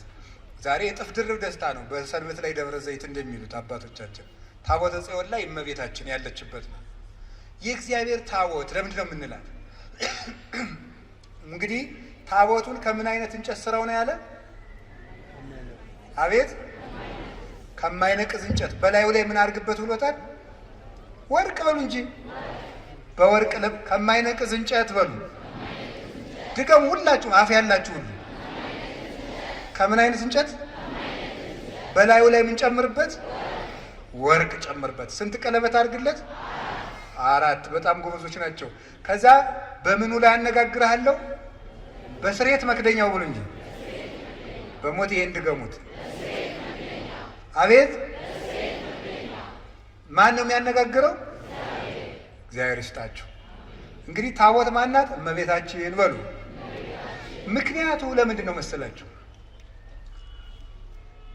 ዮሐንስ ወንጌል ምዕራፍ 1 ቁጥር 46 ላይ ፊልጶስ ለናትናኤል እንዲህ ብሎታል። ረከብንዎ ለኢየሱስ ዘይብልዎ ማስያዝ ዘጸሐፈ ሙሴ በእንቲአሁ ወነቢያትኒ ተነበዩ ሎቱ አለ። ሙሴ ስለ እሱ የጻፈለትን ነቢያት የተነበዩለትን ማስያዝ የሚሉትን ክርስቶስን አገኘነው አለ። ማን የጻፈለትን? ጆሮ ሙሴ በሉ እንጂ። ማን የጻፈለትን? እግዚአብሔር ይስጣችሁ። ሕፃናት ሁሉ ሙሴ ይላሉ። ደስ ይላሉ እኮ እንደው ሕፃናት እያወሩ ነው የሚሰሙ። እንደ ሴቶቹ እያወሩ ይሰማሉ አይደል? ታውቃላችሁ። ብዙ ጊዜ የሴቶች ማህበር ወግ ይበዛዋል፣ ግን እያወጉ ይሰማሉ። የሚያስገርማችሁ ነገር እኔ ይገርመኛል። እያወሩ የሚሰሙ ሴቶች ናቸው እና መልቲታስክ የሚሸከሙ ጎበዞች ናቸው። እውነት ሐሰት? አዎ በጣም ጥሩ ነው። እሺ ለምንድን ነው እያወሩ እንዲሰሙ አድርጎ የፈጠራቸው? ሳስበው እኔ ብዙ ልጅ ቢንጨጫባቸው የሁሉንም መንጫጫት እንዲሰሙ ነው መሰል እላለሁ። ያኛው እማዬ እማማ ቢል ሁሉንም ይሰሙታል። እና ደግሞ ሴቶች ማህበር ውስጥ ተቀምጠው እየጠጡ ከውጭ ልጅ ቢያለቅስ የልጃቸውን ድምፅ እያወሩ ይሰማሉ። አይገርማችሁም? በጣም ነው የሚገርመኝ። እኔ እናትነት ትልቅ ነገር ነው። ከቃሉ ጋር ናቸው። ስለዚህ እግዚአብሔር ታቦት ስላለው ታቦት እመቤታችን ናት። መጀመሪያ ከማይነቅዝ እንጨት ማለት ምን ማለት መስላችሁ? ከማይነቅዝ ነቀዝ መብላት ማለት ምን ማለት ነው? መቆንቆን መንቀዝ ምንድን ነው? እርግማን ኃጢአት ማለት ነው። ከማይነቅዝ እንጨት ታቦቱን ስራው አለ። የድንግል ማርያም አካሏ እርግማን የሌለበት ነው። አሁን ቅድም ነግሬያችኋለሁ። ሙሴ ስለሱ የጻፈለትን ኢየሱስን አገኘ ነው አለ። ሙሴ ስለሱ የጻፈለትን ካለ ሙሴ በኦሪት ዘጸአት ኢየሱስ ክርስቶስ አማኑኤል የሚል ስም ተናግሯል? አልተናገረም። ታዲያ ምንድን ነው የተናገራቸው ነገሮች ሁሉ ለማን የተናገሩ ናቸው? ስለ ክርስቶስ በምስጢር የተነገሩ ናቸው ማለት ነው። ስለዚህ ነበር ምን አለ? ትፈቅዱ ትህስሱ መጻሕፍተ ወይመስለክሙ ከመ ቦቶን ዘትረክቡ ሕይወተ ዘላለም እማንቱ ሰማዕቴ። መጻሕፍትን ትመረምራላችሁ በእነሱም ሕይወት የምታገኙ ይመስላችኋል፣ እነርሱ ግን የእኔ ምስክሮች ናቸው አላቸው። ዮሐንስ ወንጌል ምዕራፍ 5 ቁጥር 44 ላይ እንዲህ አላቸው። ሶበሰ አመንክምዎ ለሙሴ ማመንክሙኒ ኪያየኒ ሙሴን አምናችሁት ሆኖ ኖሮ ቢሆን እኔንም ታምኑኝ ነበር። እስመ ውእቱ ጸሐፈ በእንቲአየ እሱ ስለ እኔ ጽፏልና አለ። ዮሐንስ 5:46 ላይ እሱ ስለ እኔ ጽፏልና ሙሴን ብታምኑ እኔንም ታምኑ ነበር አለ። እንግዲህ በሙሴ የተጻፈው ጽሑፍ ሁሉ ለክርስቶስ ቀጠሮ ነበር ማለት ነው። ገባችሁ? በመና ለክርስቶስ ቀጠሮ ነበር። በምንድን? በምስጢር ማለት ነው። በምስጢር እንደዚያ ከሆነ ለምሳሌ ኦሪት ዘጸአት ምዕራፍ 25 ስለ ኢየሱስ ክርስቶስ የተጻፈ ነው። እንዴት ተብሎ ነው የተጻፈው? ታቦት እናቱ ቃል እሱ ተብሎ ተጽፈዋል ማለት ነው። እናቱ ታቦት እሱ ደግሞ ቃል ተብሎ ተጽፏል። እንዲህ ብሎ ነው የተጻፈው። ኦሪት ዘጸአት ምዕራፍ 25 ቁጥር 1 ላይ ማይነቅዝ እንጨት፣ እንግዲህ እናቱ ታቦት ናት። በታቦቱ ውስጥ የእግዚአብሔር ቃል አለ። ክርስቶስ ደግሞ ቃል ነው። በቀዳማዊ ሕልውናው ቃል ይባላል። ዮሐንስ ወንጌል ምዕራፍ 1 ቁጥር 1 ላይ በመጀመሪያ ቃል ነበረ ብሎ ቁጥር 14 ላይ ቃል ሥጋ ሆነ እንዳለ ክርስቶስ ቃል ይባላል። ቃል ይባላል። ስለዚህ በታቦት ውስጥ ቃል አኑርበት ማለት በታቦት በድንግል ማርያም ማህፀን ቃል ወልድ አድሮ ሥጋን ነፍሶ ስግው ቃል ክርስቶስ ሆነ፣ በተዋሕዶ ራሱን ገለጠ ማለት ነው። ስለዚህ እመቤታችን ታቦት ናት። ክርስቶስ ምን ይሆናል? ቃል ይሆናል። እንደዚያ ከሆነ ቃሉ የሚገባበትን ታቦት የማይነቅዝ እንጨት ይሁን ማለት ድንግል ማርያም እግዚአብሔር የሚያድርባት ስለሆነች የእሷ አካል እርግማን የሌለበት ነው ማለት ነው። የማይነቅዝ እንጨት ነው። መንቀዝ ማለት ብሌት ማለት እርጅና ማለት ምን ማለት ነው? ኃጢአት፣ እርግማን ማለት ነው። ቅዱስ ጳውሎስ ሁለተኛ ቆሮንቶስ ምዕራፍ 5 ቁጥር 18 ላይ እነሆ በክርስቶስ ሁሉ አዲስ ሆኗል፣ አሮጌው አልፏል ብሏል። አሰስሉ ብሁአ ብሉየ አሮጌውን እርሾ አስወግዱት፣ ከመ ትኩኑ ለሐዲስ ሐሪጽ ለአዲሱ እርሾ ለክርስቶስ ተዘጋጁ ዘንድ አሮጌውን እርሾ አስወግዱ። እስመ ተሰቅለ በፋሲካነ ክርስቶስ ፋሲካችን ክርስቶስ አንድም በፋሲካችን ክርስቶስ በፋሲካችን ዕለት ፋሲካችን መሻገሪያችን ክርስቶስ ታርዷልና ይላል ቆሮንቶስ 5 ላይ ሲናገር። አሮጌውን እርሾ አስወግዱ። ስለዚህ አሮጌ ማለት ኃጢአት ማለት ነው። አሮጌ መንቀዝ ማርጀት ማለት ኃጢአት ማለት ነው። እርግማን ማለት ነው። ሞት ማለት ነው። ከማይነቅዝ እንጨት ታቦቱን ስራው ማለት ድንግል ማርያም መጀመሪያ ኃጢአት ሳይኖርባት ነው ያዘጋጃት። እርግማን አልነበረባትም። ከሴቶች ተለይቶሽ አንቺ የተባረክሽ ነሽ ያላት ለዚህ ነበር። ሉቃስ ወንጌል ምዕራፍ 1 ላይ እንግዲያ ምድር ሁሉ የተረገመ ነው፣ እመቤታችን ግን ለይቶ የተባረክሽ ነሽ አለ። ከወንዶች ሳይል ከሴቶች አለ። ለምንድን ነው? እርግማን የመጣ በሴት ነበረ። በሴት ስለነበረ ሴቲቱ ዓለምን ሁሉ የምትወክላት ከሴቶች ተለይቶሽ አንቺ የተባረክሽ ነሽ ሲል ከሰው ዘር በአጠቃላይ ተለይቶሽ የተባረክሽ ነሽ ነው። ከማይነቅዝ እንጨት ማለት ይሄ ነው። በወርቅ ለብጠው ምንድን ነው ነው? በወርቅ ለብጠው ማለት ነው። ልብ ብላችሁ ስሙ የእግዚአብሔር ቤተሰቦች። መጀመሪያ ከማይነቅዝ እንጨት ስራው ማለት እንጨቱ መጀመሪያ በተፈጥሮ ይሄ ሁሉ ታቦቱ ረጅም ዘመን ሲቀመጥ እንዳይነቅዝ ነው። ከማይነቅዝ እንጨት ስራው አለው፣ እንዳይፈርስ ነው። ይሄ ማለት ምን ማለት ነው? ድንግል ማርያም መጀመሪያ አካሏ የአዳም ሸክም የሌለበት እርግማን የሌለበት አድርጎ እግዚአብሔር አዘጋጀው። እንዴት ይሆናል? በእግዚአብሔር ኃይል ይሆናል። ታምር ነው የእሷ ነገር። ከማይነቅዝ እንጨት በወርቅ ለብጠው ማለት ደግሞ ወርቅ የተባለ አንደኛውን ከማይነቅዝ እንጨት ተፈጥሮ ተሰርቶ ደግሞ ወርቅ ሲለበጥበት ታቦቱ ለብዙ ዘመን የሚኖር ይሆናል ማለት ነው። ወርቅ የተባለ የእመቤታችን ንጽህናዋና ቅድስናዋ ነው። የሰራችው ንጽህና ነው። ወርቁ በተፈጥሮ ብቻ አይደለም የሚጠበቀው። ወርቅ እንጨቱ የማይነቅዝ እንጨት ብቻ መሆን አይበቃውም። ወርቅ ጨምርበት።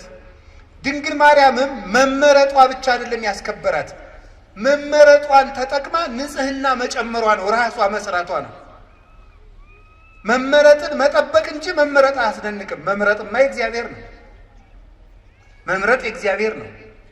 አሁን አንዳንዶቹ ምን ይላሉ? እመቤታችን እኮ እንዲህ ብለን ስናከብራት ማርያም ምን ታደርግ ኖሯል? ሲመርጣት አልመረጥም ልትል ነው? እሷ ባትኖርም እኮ ሌላ ሴት የመምረጥ እድል አለው እግዚአብሔር። እግዚአብሔር ምን ይሳነዋል ይላል እንዴ? የእሷ ነፃ ፈቃድስ? ነፃ ፈቃድ ያላት ፍጡር እኮ ናት። እንጨት ናት እንዴ? ዝም ብሎ አስገድዶ ይመርጣታል? አይመርጣትም። ነፃ ፈቃድ አላት። እግዚአብሔር ስለጠበቃት ነው የምንል ከሆነ እንደዚያ ከሆነ አዳምና ሔዋንን የበደሉ እግዚአብሔር ስላልጠበቃቸው ነው ብለን መልስ ማዘጋጀት እንችላለን። ይሄ ደግሞ እግዚአብሔርም ያ ማለት ለአዳምና ለሔዋን ተጠያቂው እግዚአብሔር ይሆናል። ድንግል ማርያም ንጹሕ የሆነችው እግዚአብሔር ስለጠበቃት ብቻ ከሆነ አዳምና ሔዋንም የወደቁ እግዚአብሔር ስላልጠበቃቸው ነው ማለት ነው። እንደዚያ ከሆነ ደግሞ በሔዋንና በአዳም አዳልቶባቸዋል ማለት ነው እግዚአብሔር ደግሞ ባህሪው እንደዚህ አይደለም። ፈታሒ በጽድቅ ኮናኔ በርት ነው። በእውነት የሚፈርድ ነው። ኮናኔ በርት እውነት የሚፈርድ ነው። ፍርድ አይገመድልም። ያ ማለት እኔም ቢሆን የምበድለው እግዚአብሔር ስላልጠበቀኝ ነው ማለት ነው። እንደዚያ ከሆነ ደግሞ ለኃጢአቴ ተጠያቂ ሊያደርገኝ አይገባም ማለት ነው። እመቤታችን ብቻ ከጠበቀ ሔዋንንስ ለምን እንዳትበድል አይጠብቃትም? እግዚአብሔር የማንንም ነፃ ፈቃድ አይሻማም። የድንግል ማርያምንም ነፃ ፈቃድ ያከብራል። የመበደል መብት አይነፍጋትም። እንዳትሳሳት አይከለክላትም።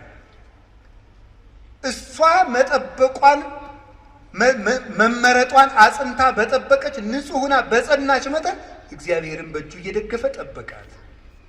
የመጀመሪያውን እሱ ባርኮ ሰጣት። አካሏን ከማይነቅዝ እንጨቱ አለመንቀዙ በተፈጥሮ የተገኘ ነው። እግዚአብሔር ያነው እንዲያርጎ የፈጠረው። ድንግል ማርያም እርግማን የሌለባት መሆኗ በእግዚአብሔር እጅ ነው። በወርቅ መለበጥ ግን የሰው ነው። ንጽሕና ጨምሮ መኖር ግን የእሷ ነው። ስማ አርአያ እግዚአብሔር ይላሉ ሊቃውንቱ። እግዚአብሔር መረጣት ይልና ቢመርጣትማ ምን ይደንቃል? እንድትመረጡና ብትገኝ ነው እንጂ ይላል። እንድትመረጡና ተገኘች። ምርጫዋን ደግሞ አጽንታ ያዘች። ቅዱስ ጳውሎስ መመረጣችሁን ታጸኑ ዘንድ ከፊት ይልቅ አሁን ትጉ ያለ እንደዚህ ነው። ስለዚህ እመቤታችን በወርቅ የተለበጠች ታቦት ናት። እስኪ በሉ በወርቅ የተለበጠች በሉ። እማይነቅዝ የሚለው ትርጉሙ ምንድን ነው? አይ እናቶች እንደው ምዕመናን እንደው ደጋግናችሁ እኮ እናንተ። እማይነቅዝ የሚለው ምንድን ነው ትርጉሙ? ለእመቤታችን ሲሆን ኃጢአት የሌለባት ነው። እርግማን የሌለባት። እስኪ እርግማን የሌለባት በሉ። ወይም የአዳም ጉስቁልና ያላረፈባት። እንጨቱ በተፈጥሮ የማይነቅዝ ነው። እመቤታችንም እግዚአብሔር ሲፈጥራት ከእናቷ ማኅፀን ሲለያት እርግማን እንዳይኖር አድርጎ ነው የጠበቃት። አቀባ ጰራቅሊጦስም ከርሰማ ወይ ረኩሰት በምንትኒም ዘፈጠራ። እንዴት ሊሆን ይችላል? ከመምጽውር ጽሩየ ገብረ አለ ቅዱስ ዮሐንስ አፈወርቅ። ይሄ እንዴት ሊሳካ ይችላል ካል ወርቅ ከጭቃ እንደሚገኘው ነው አለ። ወርቅን ከጭቃ ታስገኘዋለህ ስታነሳው፣ ወርቁ ውስጥ ግን ጭቃ የለም። ድንግል ማርያም ከተረገመ ባህሪ ስትወጣ እርግማን ጉስቁል የሆነ ባህሪ ግን አልደረሰባትም። አባቶችም በብዙ ነገር ተርጉሞ በሾህ መካከል እንደተከበበች ጽጌረዳ ይላል። ጽጌረዳ እባክ እሾሁ መሀል ላይ ናት። እሾሁ ግን የለባትም። ድንግል ማርያም የእርግማን እሾህ ባለበት ዓለም ውስጥ እርግማኑ ሳያርፍባት ወጣች። እንደ ጽጌረዳይቱ መዓዛዋን ብቻ ይዛል። መዓዛ አፉሃ ከመ ኮል ወኩሉ ነገራ በሰላም ያለ ቅዱስ ያሬድ ይል። አንደበቷ እንደ እንኮይ የሚያምር መዓዛውን ይዛ የወጣች እሾሁ ያልተከተላት ጽጌ ሃይማኖት ዘጸገየት በማእከለ ሐስዋክ። በእሾህ መካከል አበባ የተገኘች የሃይማኖት አበባ መዓዛ ብቻ ያላት እሾሁ ግን የሌለባት የመካከለኛዋ ውብ ጽጌረዳ እመቤታችን ናት። እርግማን ያለካት። ወርቁ ግን ራሷ የሰራችው ንጽሕናዋ ነው። ዓይኗ ንጹሕ፣ ጴጥሮስ ተሳሳተ ተብሎ ተጽፏል። ሐዋርያት ተበተኑ ተብሎ ተጽፏል። አብርሃም በደለ ተብሎ ተጽፏል። ማርያም ይህን አረገች ተብሎ አልተጻፈም። አንደበቷ ክርክም ያለ ነውር የሌለባት እውነት ጠባብ ወትሕት ዘልዕቀት በቤተ መቅደስ። በቤተ መቅደስ ውስጥ ተቀምጣ መልአክ እያነጋገራት ትዕቢት የሌለባት ትሕት፣ ጥበብን የተመላች እወቁኝ እወቁኝ የማትል ልጇ በሆሳዕና እንኳን እንዲው ግርግር ሰው ሁሉ ሲበዛ እንዴ የአምላክ እናት ፊት አድርጉኝ የማትል በትሕትና ይል። እስቲ እዚህ ላይ እመቤታችን እንዲህ አለች ተብሎ ሰምታችኋል? ሐዋርያት አነጠፉ፣ ገሌ ፊት ሄደ፣ ጴጥሮስ እንዲህ አለ ሲባል እሷ እንዲህ ነኝ የማትል፣ ይሄ አይገባኝም ይሄ ይገባኛል የማትል፣ ስደት አይገባኝም ሳትል የተሰደደች፣ መልካም ነገር ይገባኛል አክብሩኝ የማትል ትሕትናን የተመላች ወርቅ። ትንቢተ ዘካርያስ ምዕራፍ 4 ቁጥር 2 ላይ ነቢዩ ዘካርያስ ርየ ተቃወመ ማይቶተ፣ ዘካርያስ የወርቅ መቅረዝን አይቶት ነበረ። ምን ያለ ዘይትን የተመላ 7 አይጹቅ ያላት 7 ቅርንጫፍ ያላት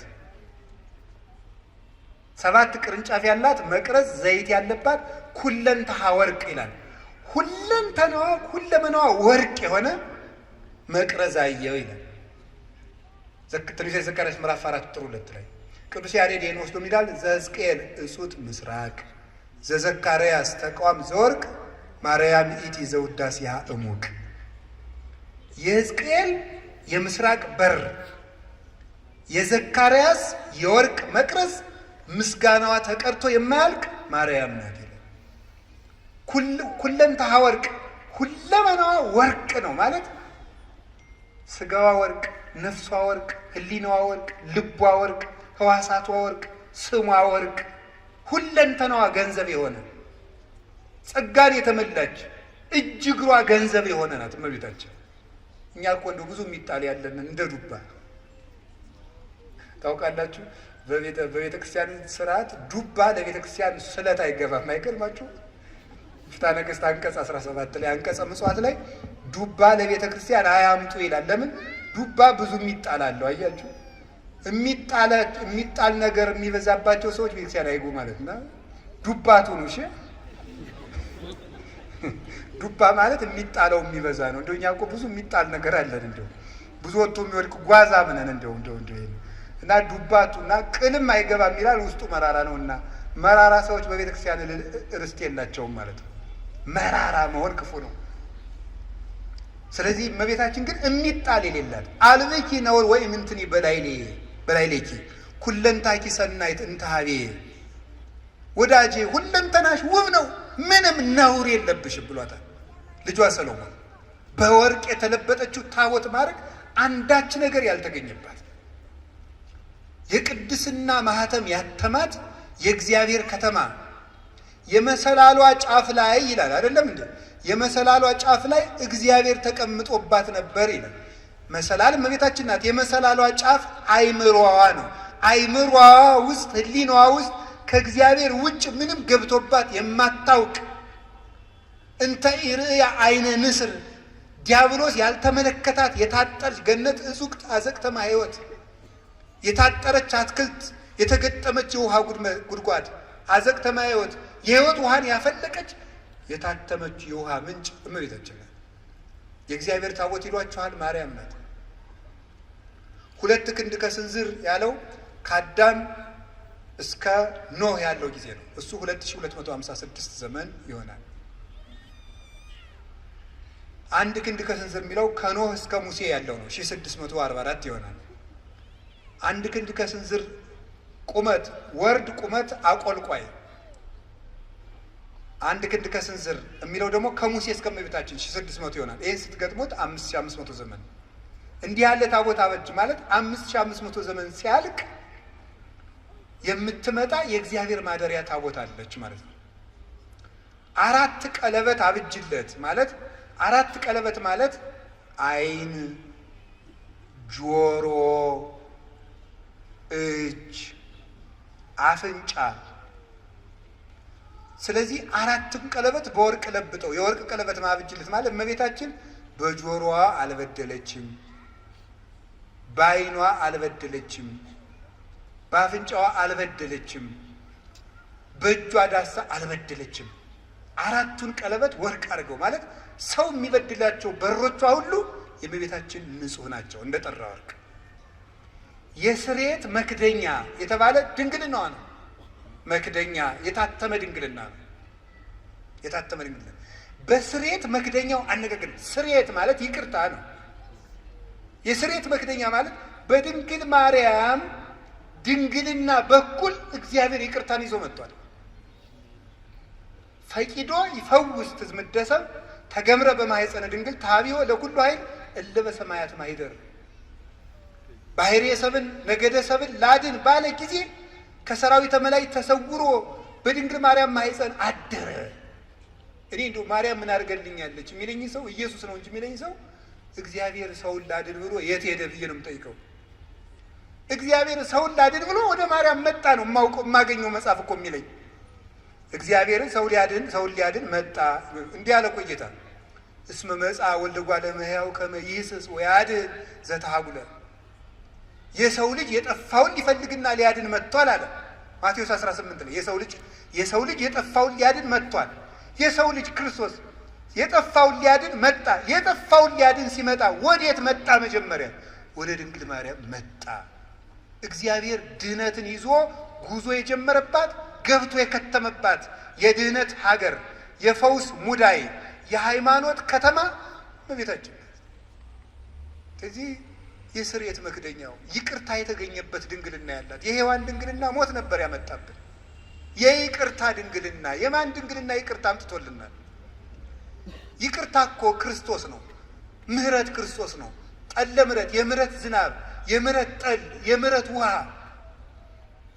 የምህረት ፀሐይ፣ የምህረት ብርሃን ክርስቶስ ነው። የምህረት ዛፍ ክርስቶስ ነው። የምህረት ፍሬ ክርስቶስ ነው። እሱን ያስገኘ ድንግልና የድንግል ማርያም ነው። ምህረት የሰጠ ድንግልና፣ ምህረት የፈሰሰበት ድንግልና፣ ምህረትን ዓለም ያሳየ ድንግልና የማርያም ድንግልና ነው። ዝም ብሎ ድንግልና አይደለም። ጓዲድ አብዩቱ ስብሐተ ድንግልና በማርያም ድንግል ፍጽምት በድንጋሌ ሥጋ በድንጋሌ ነፍስ ህትምት የምትሆኝ እመቤታችን በክብረ ወሊድ ላይ የተሰጠች ክብረ ድንግልና አብይ ነው፣ ብዙ ነው፣ ገናና ነው ይላሉ ሊቃውንት ውዳሴ ማርያም ሲተረጉሙ። እናንተ ምን አለባችሁ? አይወርዳችሁ፣ አይሞቃችሁ። እናንተ ኳስ ነው የሚደንቃችሁ። እንዲሁ ተጃጅላችሁ ያለቃችሁ ሰዎች ይቅር በሉኝ እሺ። ገሎ ማዳን ዘይቤ ማለት ነው። ከቃሉ ጋር ናችሁ። እግዚአብሔር ከሁላችን ጋር ይሆን እና ይሄ እስቲ የስርየት የድንግል ማርያምን ድንግልና የስርየት መክደኛ በሉት። በእውነት በሉ እንጂ የስርየት መክደኛ ያለበት ምክንያት ድንግልናዋ ማህተመ ድንግልናዋ ስላልተፈታ ነው። ስርየት የተባለ ደግሞ ይቅርታን ለዓለም ያወጣ ድንግልና የእመቤታችን ድንግል ነው። እኔ እውነቴ ነው። አይ ካህናት የታደሉት እመቤት ለማኅፀንኪ እግዝእቴ የበረከቱ ወፈቱ እግዚአብሔር ዘተጸውረ ቦቱ ይላል። እመቤት የማርያም ሆይ የማኅፀንሽን በረከት እፈልገዋለሁ፣ ይድረሰኝ የማኅፀንሽ በረከት። እግዚአብሔር ያደረበት ወደዚች ምስራቅ የማይዞር ማን ነው? ፀሐይ ጽድቅ ኢየሱስ ክርስቶስ ወጥቶ የሚያጽደለድልባትን ያችን ምስራቅ ዘወር ብሎ ማየት የማይፈልግ የጨለማው ልጅ ካልሆነ በቀር እሱ ማን ነው? መዞር የሚያሰኘኝ እኔ ወደ እመቤታችን ነው። ወደ እሱ ያልዞርኩ ወዴት ልዞር ነው ዛሬ? የስርየት መክደኛ በስርየት መክደኛው አነጋግርሃለሁ። በሉ በስርየት መክደኛው በሉ እመቤታችን ድንግል ላይ መክደኛው ማለት ታቦቱና ታቦቱ የሚጋጠምበት መግጠሚያው ላይ ነው። ጫፉ የታችኛውና የላይኛው የሚጋጠሙበት መግጠሚያው። ይሄ የስርየት መክደኛ የእመቤታችን ድንግልና ነው። የስርየት መክደኛ የተባለበት የእመቤታችን ድንግልና መጀመሪያ ብቻ ክርስቶስን ወልዶ ያቆም አይደለም፣ ዘላለም ይቅርታን ያሰጣል። ከልጇ ጋር እያስታረቀ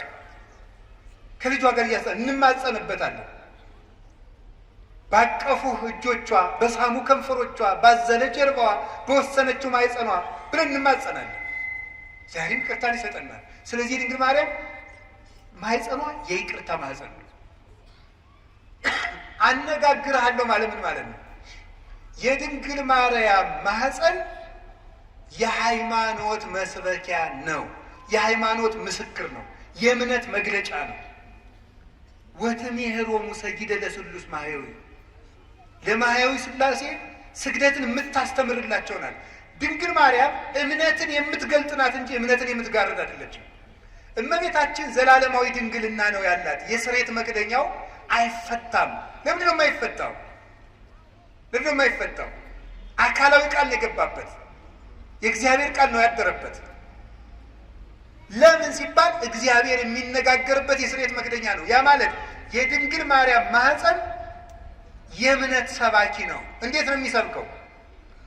ሳትወልድ ድንግል ናት። እስኪ ሳትወልድ ድንግል በሉ። ስትወልድ ድንግል በሉ። ስትወልድ ድንግል በሉ። እሺ፣ ከወለደች በኋላ ድንግል በሉ። እስኪ እንደገና ደግማችሁ ንገሩ። ያው ሶስቱንም ንገሩኝ እንጂ እሺ ከወለደች በኋላ ይሄ ማለት ምን ማለት ነው? በስርየት መክደኛው ምን እልሃለሁ ነበር ያለ? ዘብዛባ ሁኜ እንዳይመስላችሁ እሺ። ነገርን ከነገር ለማገናኘት ነው የምደግመው። እሺ በስርየት መክደኛው ምን አደርግሃለሁ ነው ያለው? የስርየት መክደኛ ያለው በሐዲስ ኪዳን ሲተረጎም ምንድን ነው? የእመቤታችን ምንድን ነው? ድንግልናዋ ነው። ድንግልናዋ ነው የስርየት መክደኛ። ስርየት የተባለ ይቅርታን የሰጠ ክርስቶስ ከማን ስለተወለደ ነው? ከእመቤታችን ስለተገኘ። እንደዚያ ከሆነ ሳትወልድ ምንድን ናት? ድንግል በሉ። ቀጥሉ። ስትወልድ ከወለደች በኋላ ለምን በሉ እንጂ ምን ያደርጋል ይሄ ስትሉ፣ ለልጇ ምስክር ስለሚሆን። ምን?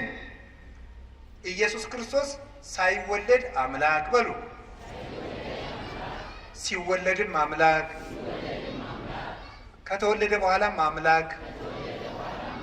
ስለዚህ ዕብራውያን 13 ቁጥር 8 ላይ ኢየሱስ ክርስቶስ ዘትማልሙ ወይም ወክም መውቱ እስከ ለዓለም፣ ኢየሱስ ክርስቶስ ትናንትም ዛሬም እስከ ዘላለሙ ድረስ ያው ነው ይላል። ያው ነው። ሳትወልድ ድንግል፣ ሳይወለድ አምላክ፣ ስትወልድ ድንግል፣ ሲወለድም አምላክ፣ ከወለደች በኋላም ድንግል፣ ከተወለደ በኋላም አምላክ። ድንግልናዋ አለመለወጡ የልጇ አምላክነት ላለመለወጡ ማስረጃ ነው። ለማይለወጠው ልጇ ምስክር እንድትሆን እሱ ሰው ቢሆንም አምላክነቱ ስላልተለወጠ እሷም ብትወልድም ድንግልናዋ አልተለወጠም።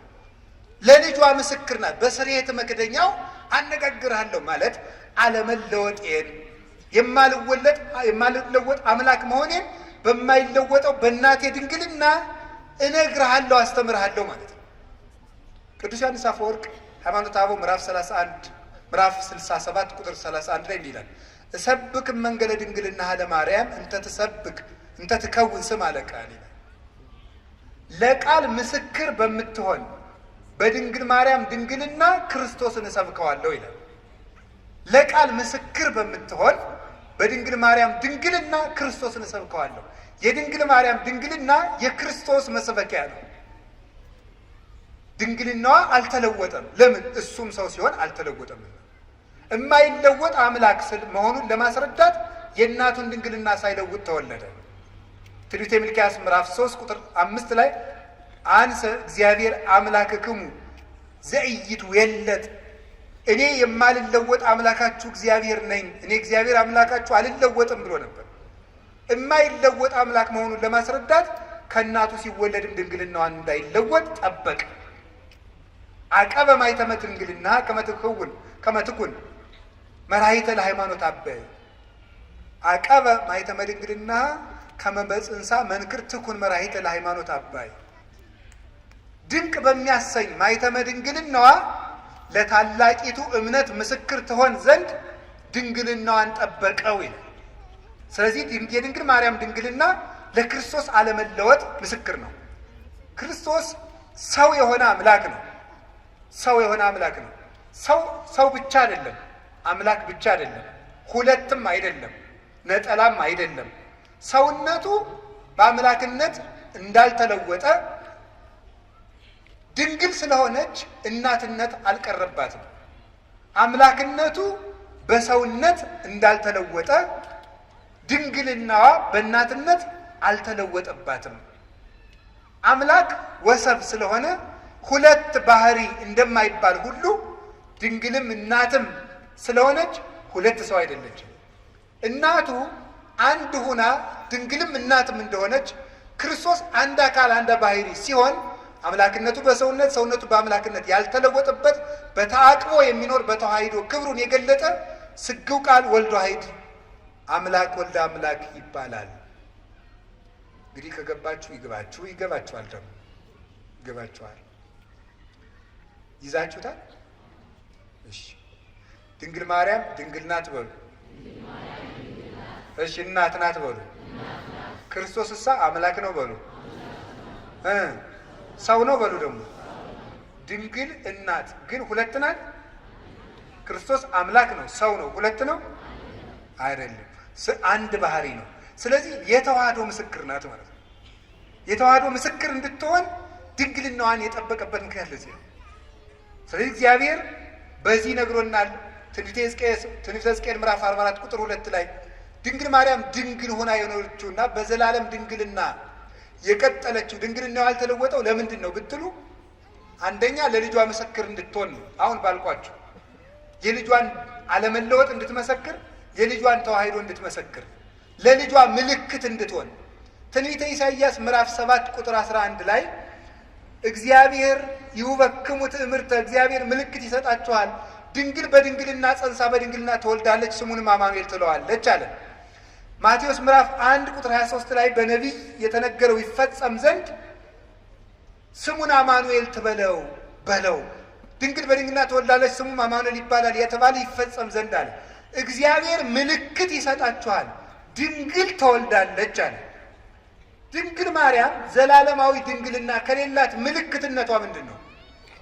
ምልክት የሆነችው እኮ ዘላለማዊ ድንግልና ስላላት ነው። ያ ምልክት የተፈጸመባት ድንግል ደግሞ እመቤታችን እንደሆነች ወንጌላዊ ነግሮናል። ስለዚህ ድንግል ማርያም የማይለወጥ ዘላለማዊ ድንግልና አላት። ለምን? ምስክር እንድትሆን፣ ምልክት እንድትሆን፣ ለሃይማኖት ማስረጃ እንድትሆን። ወዲህም ደግሞ ለምንድን ነው የማይገባባት ሲባል ሌላ ባል አላገባችም፣ ሌላ ልጆችን አልወለደችም። ለምን? የኃያላን አምላክ እግዚአብሔር ስለገባባት።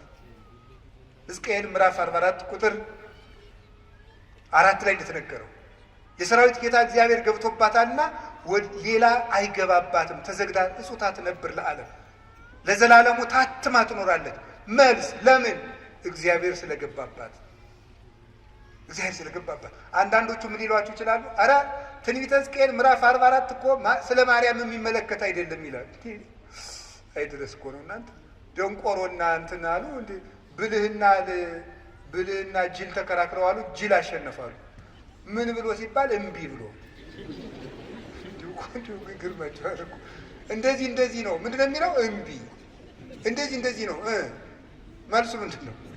አይደለም። እንዴት ብሎ አይደለም ይባላል? እንዲሁ እኮ ይገርማል። እንዲሁ ምን ይሻላቸዋል? ድንቁርና ነውር ነው። ድንቁርና እንዲሁ ጥበብ ቤቷን ሰራች እንደተባለ ጥበብ ድንቁርና ቤቷን ሰራች፣ 7 ምሰሶን ማቆመች ያስብላል። እነዚህ እኮ ነውር ነው። ስለ እመቤታችን አይደለም ለማለት ምንድን ነው ማስረጃ? አንድ እኮ እንዲሁ የመጽሐፍ ቅዱስ መንፈሳዊ ሕይወት አለ። በስነ ጽሑፍም ቢሆን ሕግ አለ። አንድ በስነ ጽሑፍም እኮ እንዲህ ነው ለተባለ ባለሙያዎቹ ሀሳብ ሲሰጡበት ነው። ባለሙያዎቹ ሀሳብ ይሰጡበታል። ሙያ አለው እኮ። እስቲ አሁን እኔ ብድግ ብዬ እኔ ስፔሻሊስት ዶክተር ነኝ ብል ምን ትላላችሁ?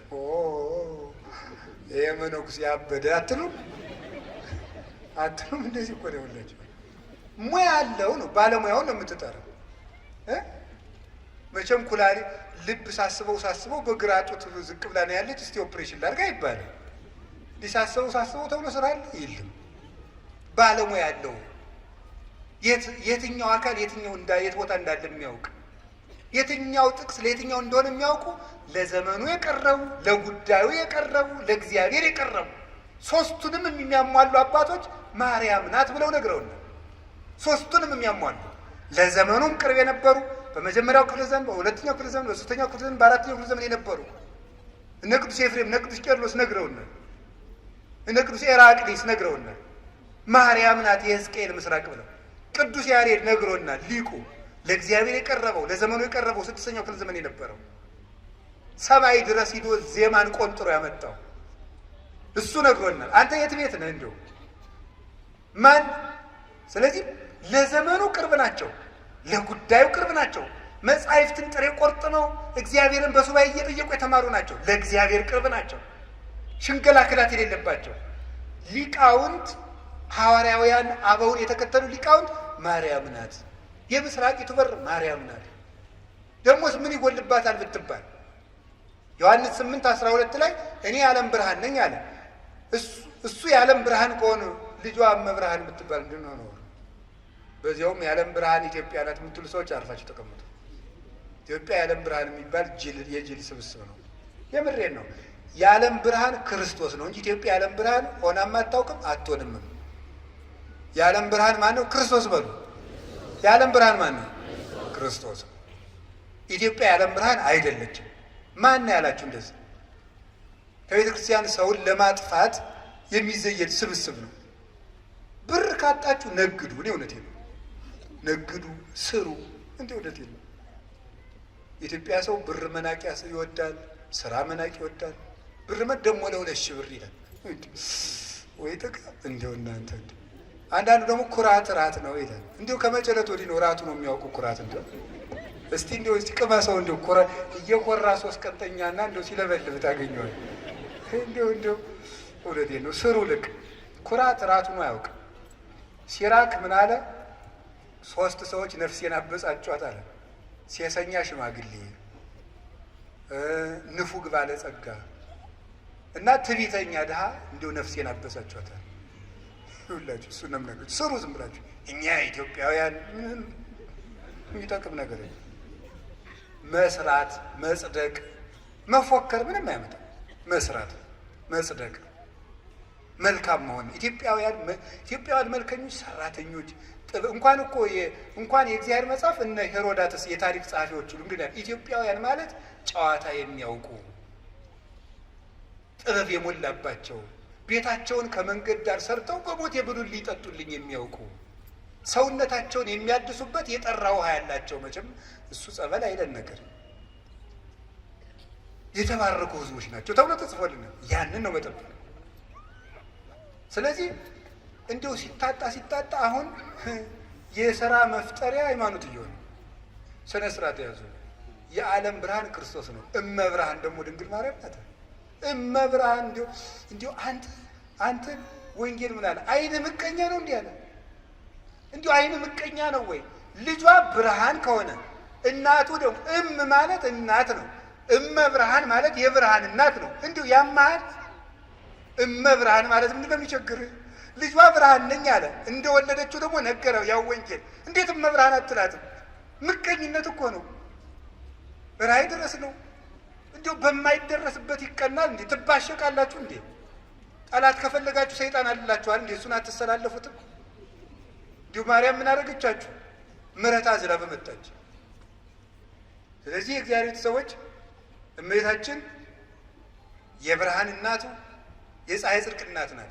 ስለዚህ ለምንድን ነው ድንግል ማርያም ዘላለም ድንግል መሆን ያስፈለጋት ሲባል ቅድም እንዳልኳችሁ ለልጇ ምስክር እንድትሆንና እግዚአብሔር ስለገባባት ነው። በእግዚአብሔር ዙፋን ፍጡር አይቀመጥም። እኔ ቀናተኛ አምላክ ነኝ፣ ክብሬን ለሌላ አልሰጥም ይላል የሰራዊት ጌታ እግዚአብሔር። እግዚአብሔር የገባባትን ማኅፀን እግዚአብሔር የተቀመጠበትን ዙፋን ማንም ይቀመጥበት? እስቲ በሉ እንደው አሁን የቀበሌ አስተዳዳሪ በወረዳ አስተዳዳሪ ወንበር ይቀመጣል? እስቲ ሂድና ሞክራት። አሽሮ ይለቃል። የለም አይፈቀድም። እንዲሁ መጠንን ታውቆ ነው።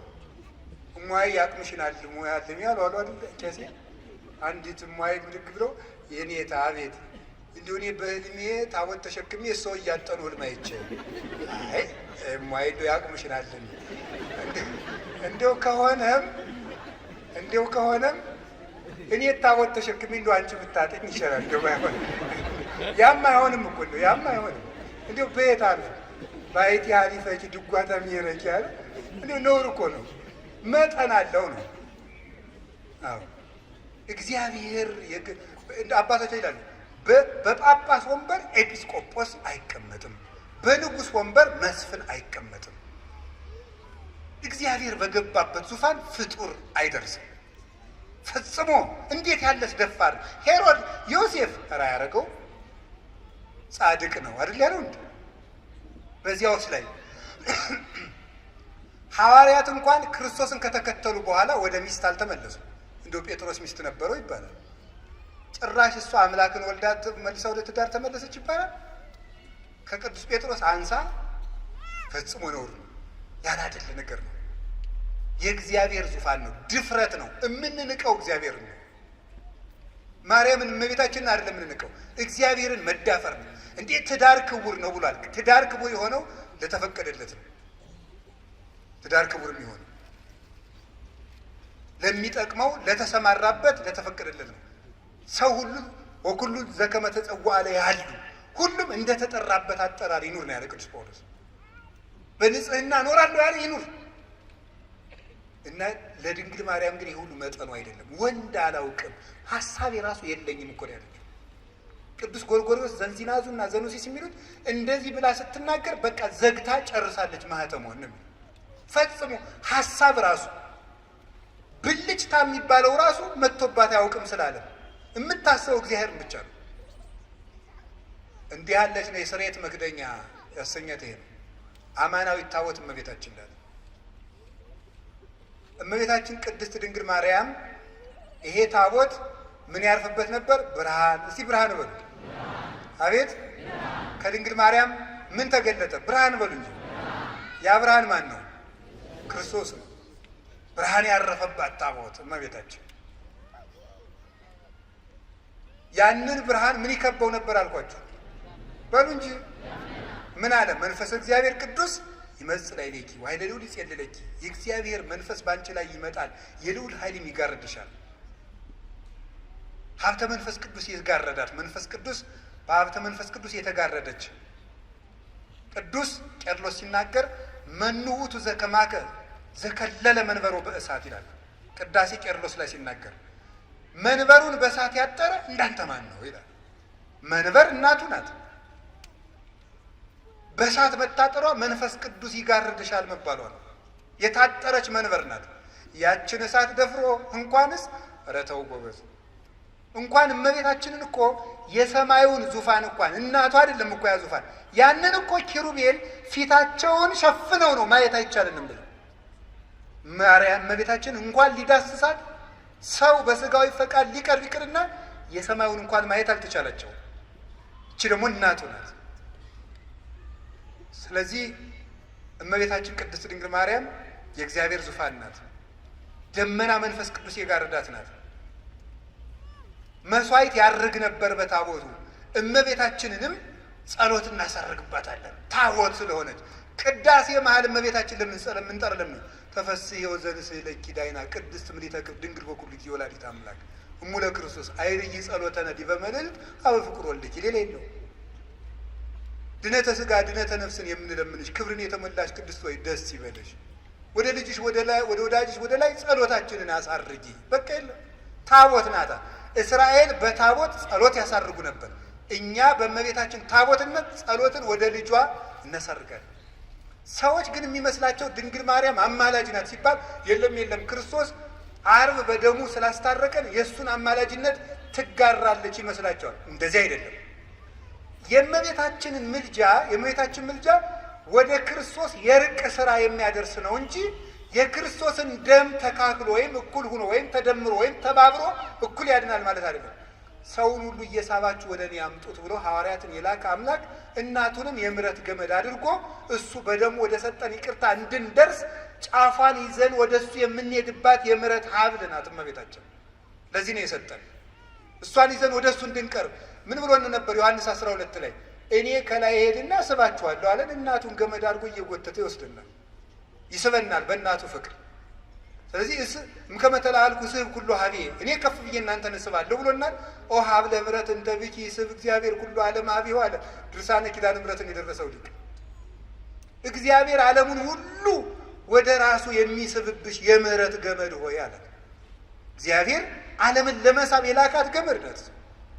ልጇማ በደሙ ያጠበን ያነጻን ቅዱስ አካላዊ ቃል ነው። ስለዚህ እመቤታችን ምዕራገ ጸሎታችን ናት። ታቦቱ እንደሚያሳርግ ያ ጸሎት የመንገዳቸው ያ ታቦት የመንገድ መሪ ነበር ብያቸዋለሁ። ታቦቱ ሲነሳ ይነሳል። እመቤታችን የክርስትና ምልክቱና መንገድ ትመራለች።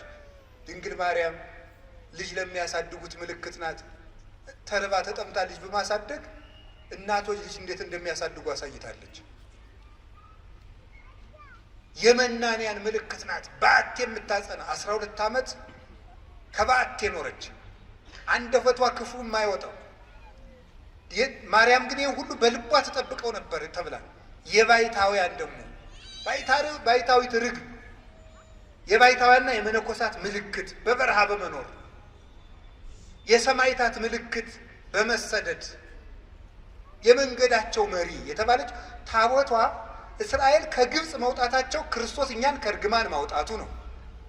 40 ዓመት የሚጓዙት ጉዞ ደግሞ ጌታችን ኢየሱስ ክርስቶስ እርግማንን ከደመሰሰልን በኋላ እኛ በዚህ ዓለም የምንኖረው ኑሮ ነው። የክርስትና ጉዞ ነው፣ የበረሃው ጉዞ። በበረሃው ጉዞ ውስጥ ያለችው ታቦተ ጽዮን በዚህ ዓለም ወደ ክርስቶስ መንግስት በምናደርገው ጉዞ መንገዳችን የምትመራ ምልክት እመቤታችን ናት። ምልክትነቷ አንደኛ በሕይወቷ በማስተማር ምሕረትን ከማርያም ይማሯል፣ ትዕግስትን ከማርያም ይማሯል። እያንዳንዱ ያላብራራላችሁ ይመሽበናል። ጸሎትን ከእሷ ይማሯል፣ ደስታን ከእሷ ይማሯል፣ ድህነትን ከእሷ እንማራለን። ድህነትን ማለት ድሃውን ማታማርር ራሷን ድሃ ያደረገች ትሕትናት የተመላች። ስለዚህ ትምህርት ናት ራሷ እመቤታችን፣ ራሷ ወንጌል ናት። ስለዚህ እመቤታችን የመንገዳችን መሪ ናት። እየጸለየች ምልክቱና እጃችን ይዛ ይኸውላችሁ፣ እኔ እንደውም ይታየኛል እንደው አንዳንድ ጊዜ ሳስባት እመቤታችንን ይኸው እና ልጅን የምትመራው ማን ናት? አቤት እናቶች ትንሽ ልጅ አስከትለው ሰፈር ሲሄዱ አይታችኋል? እንዴት አድርገው ነው የሚሄዱ? ምኑን ይይዙታል? አቤት እጁን ይዘው ድንኩል ድንኩል እያደረጉ ይዘው ትሄዳል። እና ዮሐንስ 19 ቁጥር 26 ላይ ምን ትሆናችሁ ያለኝ ጌታ እናት እነኋት ነው ያለው። እናት እነኋት ስላለ ምሪያቸው ማለቱ ነው። በእውነት እጃቸውን ይዘሽ ምሪያቸው። እኔ እንደው የድንግል ማርያም ሕፃን ከመሆን በላይ የምፈልገው ነገር የለም። የእሷ ልጅ ሁኜ አድሎኝ ተገንቶ ነው። እነዚያ መለኮትን ዳሰው አቅፈው አጥብተው ያሳደጉ እነዚያ እጆች፣ የሚያበሩ እጆቿ አዋን አግኝቼ እጄን ይዘው ጎትተውኝ ነው። እግዚአብሔር የሰጠን እድል ነው እኮ እንደውም የድንግል ማርያም ልጅ መሆን። የእሱም ትሕትናው ነው። የእኔ እናት ለእናንተ እናት ትሆናችሁ። ልጅ አልሆንም ይባላል? ነውር ነው በእውነቱ። የሽማግሌዎች ሽበት ለልጆች ዘውድ ነው ተብሎ እኮ ተጽፏል። መጽሐፈ ምሳሌ ምዕራፍ 23 ላይ የሽማግሌዎች ሽበት ለልጆች ዘውድ ነው። አባትነት እናትነት ክብር እኮ ነው። የድንግል ማርያም እናትነት ደግሞ ልዩ ነው። እና ድንግል ማርያም የመንገዳችን መሪ ናት። ጠፍተን እንዳንቀር ምልክቱ ናት። እምራን እመቤታችን የመንገድ መሪ። ከዛስ ምናቸው ናት? ያቺ ታቦት አሻጋሪያቸው ናት። ዮርዳኖስን እንዲሻገሩ። ዮርዳኖስ የጥምቀት ምሳሌ ነው። በልጇ ጥምቀት እንድናገኝ ከብሉይ ወደ ሐዲስ እንድንሸጋገር ብሉይ ሲያልቅ ሐዲስ ሲጀመር የመካከለኛዋ እናት እሷ ናት። የዘመን መጨረሻ የዘመን መጀመሪያ ዓመተ ምሕረት 2000 በሉ ጨምሩበት። የዘንድሮን ዓመተ ምሕረት ዓመተ ምን እንደው እግዚአብሔር እኛስ የማታ ዓመት አድርገነዋል። የምሕረት ያድርግልን መድኃኒዓለም። እንደው እኔ የሚገርመኝ ሰው የደበደበው ሰውዬ ሁሉ ዓመተ ምሕረት ብሎ ደብዳቤ ሲጽፍ ነው። ዓመተ ምሕረት ይላል። ሚስቱ ጋር ተጣልቶ ነው ዓመተ ምሕረት የሚለው። እሷ ሚስት ጋር ታረቅ አላረገውም እያለ ዓመተ ምሕረት ብሎ ይጽፍ። እንዲሁ ሰው እኮ የሚያረገው ነው ያውቀው። የምሕረት ዓመት ውስጡን አንተ ምሕረት አታረግም፣ አትታረቅም። እስቲ ዓመተ ምሕረት በሉ እና ታረቋ። የምሕረት ዓመት ውስጥ እንዴት የፍዳ ዓመት ታረጉታላችሁ? መታረቅ አለብን። ዓመተ ምሕረት ዓመተ ምሕረት ብለን እኮ መቁጠር የጀመርነው ድንግል ማርያም ከማህፀኗ ክርስቶስ ከተወለደ ጀምሮ ምሕረት መቁጠር ያስጀመረችን ናት እመቤታችን። አንዱ ሔዋን እኮ ፍዳ መቁጠር ነው ያስጀመረችን። ዓመተ ምሕረት ምሕረት እንድንቆጥር ያደረገችን እናት ማን? እመቤታችን። ከቃል ጋር ነች። ሸክም እንዲቀል ያስጠራችን እናት የምሕረት ደብዳቤ ናት። እንዲሁ እግዚአብሔር እውነቴን ነው ምሕረት ሊሰጠን ሲል ድንግል ማርያምን የምሕረት ደብዳቤ አድርጎ አስቀድሞ ላከልን። ከሷ ደግሞ ምሕረት መጣ፣ ይቅርም ማለት ነው። በደሙም ታረቀ። እንግዲህ ወደ እግዚአብሔር አብ እንገባ ዘንድ ድፍረት አለን አለ ቅዱስ ጳውሎስ። እንዴት? እስመ ተሳሃለነ በሞተ ወልዱ፣ በልጁ ሞት ይቅር ብሎናልና። ለምን? በልጅ ደም የታረቁት እርቅ ጽኑ ነውና ይላሉ ሊቃውንት። አብ እንግዲህ በልጁ ደም ታርቆናልና እንግዲህ ሞገስ አግኝተናል ወደ ሰማይ እንድንገባ። ይህን ይቅርታ እንድናገኝ ምሕረት የተጀመረበት ማህፀን ያላት እመቤታችን ናት። ስለዚህ ጥምቀት ዮርዳኖስን ታቦትን ተሸክመው ዮርዳኖስ ተሻገሩ ማለት የእመቤታችን ምልጃ ረድኤቷን ተጠግተን በልጇ ስም እንጠመቃለን። በእሷ ስም እንጠመቃለን አላለም። በልጇ ስም፣ በአብ ስም፣ በመንፈስ ቅዱስ ስም ተጠምቀን ደቀ መዝሙር እንሆናለን። ታቦቷን ግን ሳንጥላት ሳንረሳት ነው የምንሻገር። ከዚያስ ግንብ ሲፈርስ ታቦቷን ተሸክመው ነበረ። ግንብ ሲፈርስ ታቦቱን ተሸክመው፣ የሚያፈርሰው እግዚአብሔር ነው። እግዚአብሔር እንዲያፈርሰው ግን እልልታውን የሚያቀርቡት ታቦቱን ተሸክመው ነው። አሁን እዚህ ቅዳሴ ላይ ምን ይላል ካህኑ? ስብሐት ወክብር ለስሉስ ቅዱስ ይደሉ። መልሱ እንጂ እንደዚህ እያደረገ ቤተ ክርስቲያኑን ምን ይለዋል? ይዞረዋል አይዞረውም? ይዞረዋል አሉ ሕፃኑ። ምን እንደሆነ እኮ አይገባቸውም ሕፃናት፣ ግን እኔ እንዲሁ ይገርሙኛል። ይዞረዋል አይዞረውም? ዙሮ ሲጨርስ ምን እያለ ይገባል መሰላችሁ? መጨረሻ እናንተ አሰሙትም እንጂ ግዕዝ እንዲሁ ይገርማል። ጀርመን እንግሊዘኛ ግዕዝ በፒኤችዲ ትሰጣለች። እናንተ ደህና ዋላችሁ አታውቁም እዚህ ተቀምጣችሁ። እና ዙሮ ሲጨርስ እንደዚህ አጥኖ ዙሮ ሲገባ ምናል እግዚአብሔር አምላኬ በከማናል ከጥቅማ ለኢያሪኮ በእደ ኢያሱ ገብርከ ወልደ ነዌ ከማዋንህል ጥቅማ ኃጢአተ ኃጢአቶሙ ለኵሎሙ ሕዝብከ ይላል።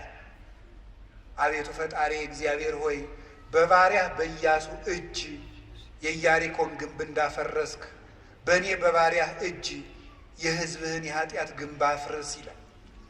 አጥኖ ሲገባ ነው። እዚያ መቅደሱ ሲገባና ተፈሥሒ ተፈሥሒ ተፈሥሒ ማርያም በሊተ ጸጋ ታቦቱን ተሸክመው አይደል ግንቡን የዞሩት? ተፈሥሒ ተፈሥሒ ማርያም በሊተ ጸጋ ይላል። እግዚአብሔር ምስሌኪ ግንቡን የሚያፈርሰው እግዚአብሔር፣ የሚዞሩ ግን እልልታውን የሚያቀርቡት በታቦቱ። ኃጢአታችን ይቅር የሚለን የሚደመስስልን ልጇ ክርስቶስ ይቅር በለን ብለን ጸሎታችን የምናሳርግባት ታቦት እመቤታችን የኃጢአታችን ግንብ እንዲፈርስ ተሸክመናት የምንዞራት ታቦታችን ነው። የሚያፈርስልን ግን ልጇ ነው። ይቅር የሚለን እሱ። ከዚያት ርስት ይዘዋት የገቡ ታቦት እስቲ በሉ ርስት በሉ። ስለዚህ እመቤታችን መንግስተ ሰማያት ይዛን የምትገባ ታቦት ናት።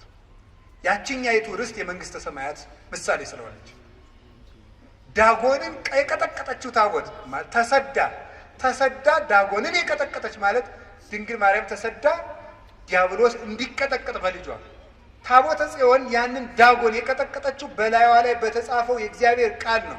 ድንግል ማርያምም አካላዊ ቃልን አዝራ ወደ ግብፅ ወደ ኢትዮጵያ ተሰዳ ዲያብሎስ በልጇ ኃይል እንዲቀጠቀጥ አድርጋለች። አሸንፋ የተመለሰች ማለት ሄሮድስም ሙቶ ዲያብሎስ ተነስቶ አሸንፋ በስደት ዲያብሎስን አሸንፋ የተመለሰችው ታቦት በአቢዳራ ቤት እንደባረከች 3 ወር ኤልሳቤጥን ተገኝታ የባረከች ዳዊት እየዘለለ እንዳመሰገናት ጽንስ እየዘለለ ያመሰገናት ማናት? ይቺ እመቤታችን። መጨረሻት በወርቅ የተለበጠች ናትና ታቦቱ አይነቅዝም። በወርቅ የተለበጠ ነውና በሉ ታቦቱ ምን አይልም? ምን አይልም? መጀመሪያ ምን የማይል እንጨት ነበር፣ ኋላ በምን ተለብጧል? ስለዚህ ይነቅዛል። እመቤታችን መጀመሪያም እርግማን ሳይኖርባት ነው የፈጠራት። ኋላም ራሷ አልበደለችም። ሞት ደግሞ የኃጢአት ደመወዝ ነው። ሮሜ ምዕራፍ 6 ቁጥር 4 ላይ የኃጢአት ደመወዝ ሞት ነው ይላል። እመቤታችን ደግሞ አልበደለችም። ስለዚህ ሞት በእመቤታችን ላይ ስልጣን የለውም። ስለሌለው እመቤታችን አርጋለች። ለምን? ታቦት ስለሆነች። ታቦት ከማይነቅዝ እንጨት። ለምን? ሞት የመጣ በኃጢአት ነው። አዳም መሬት ነህና መሬት ግባ መሬት ተመለስ የተባለው ስለበደለ ነው። እሷ ደግሞ ከዚያ በደል ነፃ ናት።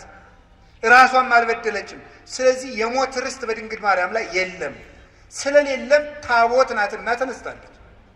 የእግዚአብሔር ታቦት ስለሆነ ለዚህ ነው መዝሙር 131 ላይ ተንስ እግዚኦ ውስተ ዕረፍትከ፣ አቤቱ አንተ ወደ ዕረፍት ተነስ፣ ወደ ዕረፍት ተነስ፣ አንተ ወታቦተ መቅደስከ፣ አንተም ተነስ፣ የማደሪያ ታቦት ማርያምም ትነሳ። ስለዚህ ቅዱስ ዳዊት ምን አለ? ታቦት ናት አለ። ቅዱስ ጳውሎስ ደግሞ ምን አለ? ሊቀ ካህናት ክርስቶስ የገባባት ደብተራ ድንኳን ናት አለ። ዕብራውያን ምዕራፍ 9 ቁጥር 12 ላይ ወክርስቶስ ከወይኖ ሊቀ ካህናት ለእንተ ትበጽሕ ሰናይቱ በውስተ ትኄይሶተ አቢ ደብተራ እንተ ኢገብራ እደ ሰብእ። ክርስቶስ ግን ሊቀ ካህናት ሆኖ ሲመጣ የሰው እጅ ወዳልሰራት መቅደስ ገባ ይላል። ሊቀ ካህናት ሆኖ ሲመጣ ደብተራ፣ የሰው እጅ ወዳልሰራት ደብተራ ማለት ድንኳን ነው። ደብተራ ብላችሁ ሰው አትሳደቡ። ደብተራ ማለት ድንኳን ማለት ነው። እሺ፣ እንዲሁም ትርጉም የሌለው ነገር እኮ የምታወሩት። ደብተራ ማለት ድንኳን ማለት ነው። ምን እያላችሁ ነው? እንዲሁ ይገርማል። ሰማችሁ? ግዕዝ እኮ ነው የማታውቁት ልምታወራለች። ደብተራ ድንኳን ማለት ነው። ድንኳን ደግሞ የኦሪቲቱ ቤተ መቅደስ ናት ደብተራ የተባለች። ከዚያም እመቤታችን ናት። የሰው እጅ ወደ አልሰራት መቅደስ ገባ አለ። ልብ ብላችሁ ስሙ። በብሉይ ኪዳን መቅደሱ ይፈርሳል። ለምን በሉ? የሚሞት ሊቀ ካህናት የሚያገለግልበት መቅደስ ስለሆነ። ክርስቶስ ግን ዘላለማዊ ሊቀ ካህናት ነው። ሞት በሱ ላይ ስልጣን የለውም። እነዚያን ሞት እስመ ይስዕሮሙ ሞት፣ እነሱን ሞት ይሽራቸዋል። ዕብራውያን 7:25-27 እነሱን ሞት ይሽራቸዋል። እሱን ግን ሞት አይሽረውም። ክህነቱም የዘላለም ነው። እሱ የዘላለም ካህን ሊቀ ካህናት ስለሆነ እሱ የገባባት ቤተ መቅደስ ደግሞ የማትፈርስ ቤተ መቅደስ ናት። እሱ የባረካት ታቦት ናት።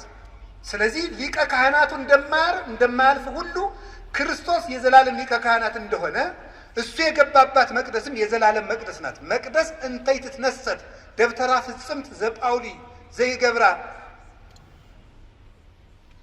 ወማይደሩ በጽድቅ ዘገብራ ካህሊ፣ ለሰራት ላዘጋጃት ሁሉን ለሚችል ለሱ ማደሪያው የሆነች የቅዱስ ጳውሎስ ፍጽምት ድንኳን ማርያም ናት አለን ቅዱስ ያሬድ። አባቷ ዳዊት እየዘመረላት፣ የልጇ ሎሌ አባቷ ዳዊት እየዘመረላት ፈለሰት ዘይበሊ ሀበዘ ይበሊ፣ ከሚፈርሰው ወደማይፈርሰው ዓለም አረገች። ለምን? ፍጽምት ድንኳን ስለሆነች፣ እማትፈርስ መቅደስ ስለሆነች፣ እማትነቅዝ ታቦት እንጨት ስለሆነች፣ በወርቅ የተለበጠች ስለሆነች ያቺ ታቦት ታየች። ቅዱስ ዮሐንስ ወንጌላዊ በራእይ የእግዚአብሔር ታቦትን አየዋት ያለን ታቦት እቺ ነበረች። ድንግል ማርያም ከሞት የተነሳችው ለምንድን ነው ከተባለ ታቦት ስለሆነች፣ የእግዚአብሔር ታቦት ስለሆነች ተነሳች። ያችኛይቱ ታቦት ትማረካለች፣ እንዲህ ትላለች። ለምን? የሚሞት ሊቀ ካህናት የሚያገለግልባት መቅደሱ ይፈርሳል። የሚሞት ሊቀ ካህናት ይችሳ ኦ መቅደስ እንተባቲ ተክህነ እግዚአብሔር ብቻ ለገባባት መቅደስ አንክሮ ይገባል ይላል ኤራቅሊስ ሃይማኖተ አበው ምዕራፍ 49 ላይ ሲናገር እግዚአብሔር ብቻ ላገለገለባት መቅደስ አንክሮ ይገባል። እግዚአብሔር ብቻ የገባባት መቅደስ ድንግል ማርያም ናት። ወደ እሷ ገባ፣ አገለገለባት። እሱ ብቻ የገባባት ናት፣ ሌላ አይገባባትም። ሞትም ሊደፍራት አይችልም። ስለዚህ የሰው ልጅ መሆኗ እንዲታወቅ የልጇን አዳኝነት ቤዛነት መከተል ስላለባት እሷም ነፍሷ ከስጋዋ ተለይቶ ሞትን ቀምሳለች፣ ግን ተነስታለች። ስጋዋን የማፍረስ ስልጣን ከማይነቅዝ እንጨት የተቀረጸውን ታቦት ነቀዝ የመብላት ስልጣን እንደማያገኝ ወርቁ እንደሚከለክለው ሁሉ እግዚአብሔር መጀመሪያ እርግማ እንዳይኖርባት ስለጠበቃት ንጽሕናም ስላለ ሞት የእሷን ስጋ መድፈር አይችልም፣ አፈር ሊበላው አይችልም። ስለዚህም ተነሳች። ተነስታም ዮሐንስ ወንጌላዊ ታቦት ስለሆነች አየኋት አለ። አይ ታቦት ናት ያችማ ስንል ደግሞ ያችን ታቦት ሰው ናት ብሎ ነቁጭ አለ። ራዕየ ዮሐንስ ምዕራፍ 12 ቁጥር 1 ላይ በሰማይ ታላቅ ምልክት ታየ፣ ብእሲት እንተ ትለብስ ፀሐይን የለበሰች ወርኅታይተ ገሪሃ ጨረቃ ከእግሯ ስር ያለች ወከዋክብት በዲበ ርእሳ በራሷ ላይ ከዋክብት ያሉላት ሴት አየች አለ። ዮሐንስ 11 ላይ ታቦት አየዋልና 12 ላይ ሴት አየዋል። ያችን ማናት? ፀሐይን የለበሰች ናት። እንግዲህ ያው ፀሐይ ማን ነው? ክርስቶስ። ክርስቶስን ስለለበሰች ደግሞ ሞት በሷ ላይ ስልጣን የለውም፣ ትንሣኤ ልቡናን ስለተነሰች። እንግዲህ የሁላችሁ አካላዊ ቃል ያደረባት ጸሎታችን የምታሳርግ ድንግልናዋ የሚያስተምር ብርሃን የሰፈረባት ደመና መንፈስ ቅዱስ የሚገባት መንገድን የምትመራን የምታሻግረን የኃጢአታችን ግንብ እንዲፈርስ የምታማልደን ርስት የምንወርስባት ሞት በሷ ላይ ስልጣን የሌለባት በክብር ያረገች እናት የእግዚአብሔር ታቦት ይሏችኋል። ማርያም ናት። ወስብሐት ለእግዚአብሔር። ይቆያል።